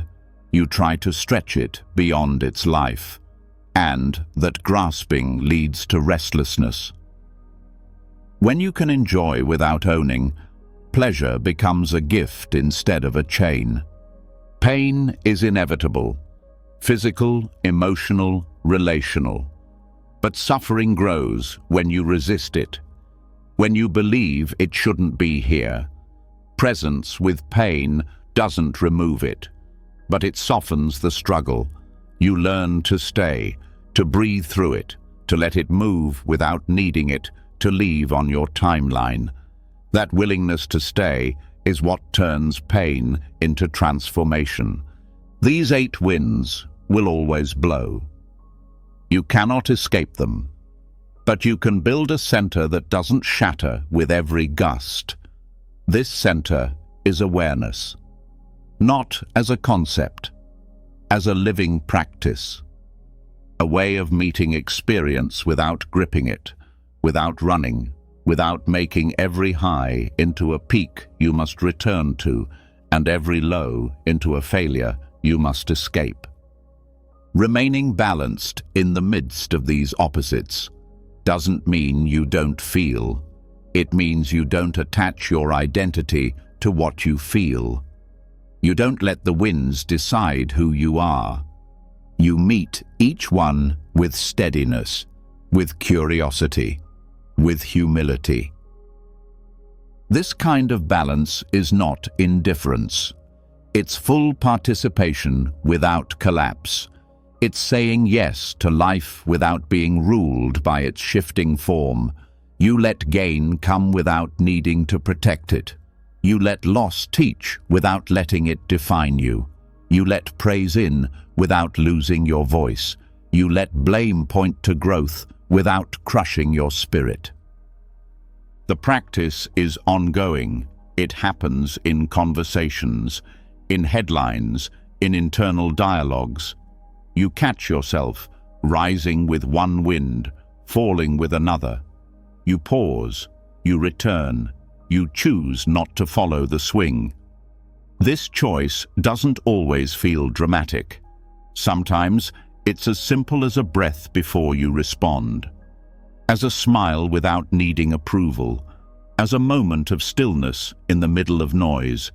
And as you practice, you begin to notice something new, a kind of emotional immunity, not in the sense of being untouchable, but in the sense of recovering faster, of trusting more deeply, of returning more quickly to your center after being pulled. This immunity isn't coldness, it's warmth that doesn't burn out, it's presence that doesn't depend on circumstances. It's wisdom that holds you even when everything around you is in motion. You begin to see that life isn't something to win, it's something to live, and that living fully means opening to every wind without losing yourself in the storm. You're not meant to control the winds. You're meant to root deep enough that you no longer fear them, and as you learn to stand steady in the midst of the worldly winds, not avoiding them but no longer controlled by them, you begin to notice something quieter. Beneath the obvious swings of gain and loss, praise and blame, there's a constant tug inside. It's not loud, it doesn't always announce itself, but it's there, a subtle reaching, a tightness that shows up in the chest, the jaw, the breath, and if you stay with it long enough, you start to see what it is. Clinging, not just to things, but to how you want life to feel. This clinging is what exhausts the heart even more than pain itself. And the path to relief doesn't begin with struggle. It begins with letting be. Clinging is one of the most natural tendencies of the mind. It grabs onto what feels good and pushes away what doesn't. It seeks to hold pleasure in place as if it could stop time, and when discomfort arises, it tenses, trying to make it leave faster. This habit is so deep, most people don't even know it's happening. They just feel drained, stuck, disconnected. But when you bring awareness to the subtle grasping, you begin to see why peace is so fleeting. It's not that you're doing something wrong. It's that you're holding too tight. Letting be is not giving up. It's giving space. It's a willingness to let things exist without needing to fix, change, or control them. That might sound passive, but it's one of the most powerful shifts you can make, because clinging doesn't just show up in obvious attachments. It appears in thought patterns, in expectations, in the silent script that says you're only okay if things go a certain way. This grasping lives everywhere, in the desire to keep joy from ending, in the urge to make sadness go away, in the need to understand every feeling before you allow it. The heart becomes tired, not because of what it feels, but because it's always trying to manage what it feels, always trying to pull closer what's pleasant, always trying to escape what's not. Letting be is the counter-movement. It doesn't require you to like everything. It asks you to stop arguing with what's already here. That argument takes energy. It creates tension that spreads from the mind into the body. It feeds anxiety. It clouds perception. When you let be, that tension has a chance to unwind. You begin this practice by noticing when clinging arises. Not just in craving, but in subtle moments of resistance. You hear bad news, and the mind says, "No, this shouldn't be happening." You feel sad, and the mind says, "I need to fix this right now." That rejection of the present is a form of grasping. It's not always loud, but it's always there when peace feels just out of reach. The way through is gentle. You don't force yourself to let go. You don't shame yourself for holding on. You simply start with a breath. You say, "This too," and let the moment unfold. Even if it's uncomfortable, even if it doesn't make sense. You let the feeling live without needing to control it. This allowing changes everything. Because clinging doesn't just create suffering, it prolongs it. The emotion might last a few minutes, but the story about the emotion can last hours, days, even years.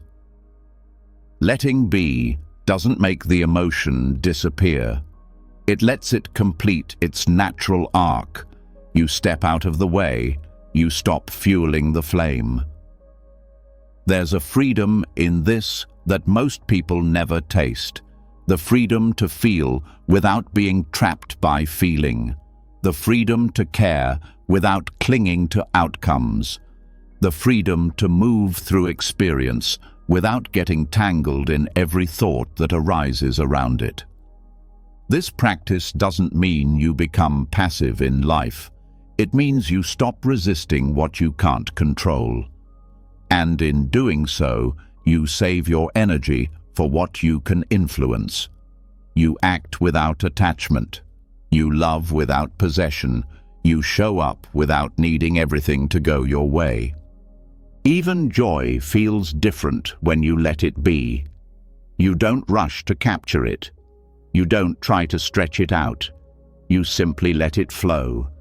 You enjoy it while it's here, and you let it leave when it's done. No clinging, no story that it should have lasted longer. Just gratitude for the moment as it was. Pain also becomes less heavy, because you're not layering it with judgment. You're not saying, "This shouldn't be here." You're saying, "This is here." That shift doesn't remove pain, but it removes isolation. It removes the extra layer that says you're failing because you're struggling. It makes room for tenderness. And tenderness is where healing lives, not in pushing through, not in solving every emotion, but in creating a space where even the most difficult feeling can sit down, breathe, and soften. Letting be is what makes that space possible. You can practice this in any moment. When you're tired, when you're anxious, when you feel overwhelmed. You pause, you notice what's here, you breathe. You don't try to push it away. You don't try to explain it. You let it be. And then you watch what happens when you stop controlling everything. Sometimes the feeling will stay. Sometimes it will pass. But either way, you won't be as drained, because you've stepped out of the role of manager. You've stepped into the role of witness. And that witness is where peace begins. Letting be also teaches you how to hold others, not to fix them, not to force their process to move faster, but to sit with them without needing to change what they feel. This presence is rare and healing because it says, "You're allowed to be exactly where you are, and I'll still be here."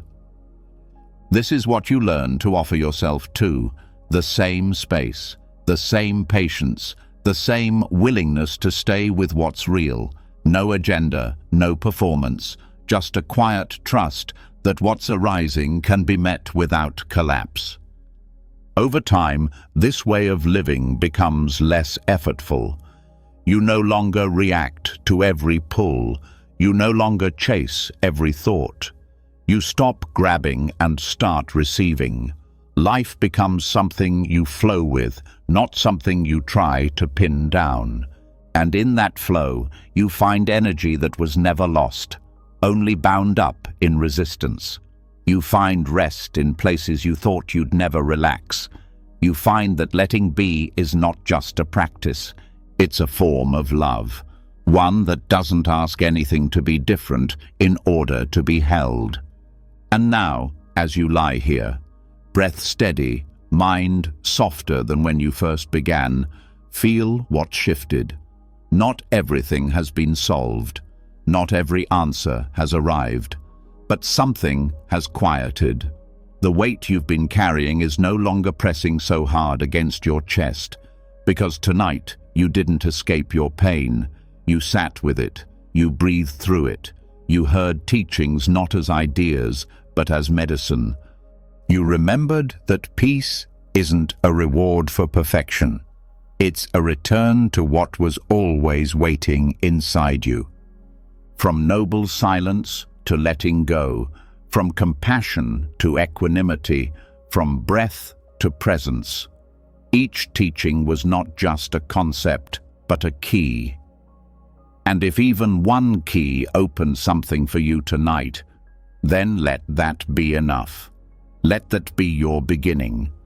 Before you drift off, let us know which teaching spoke most deeply to your heart. Was it the power of renunciation, the calm in non-striving, the tenderness of mudita? Share your reflection in the comments below. It may be exactly what someone else needs to read tonight. And if these teachings held you, even for a moment, subscribe to the channel so you can return whenever life feels too heavy. There's always more here for you. Until next time, sleep deeply, rest gently, and remember, your heart is worth healing.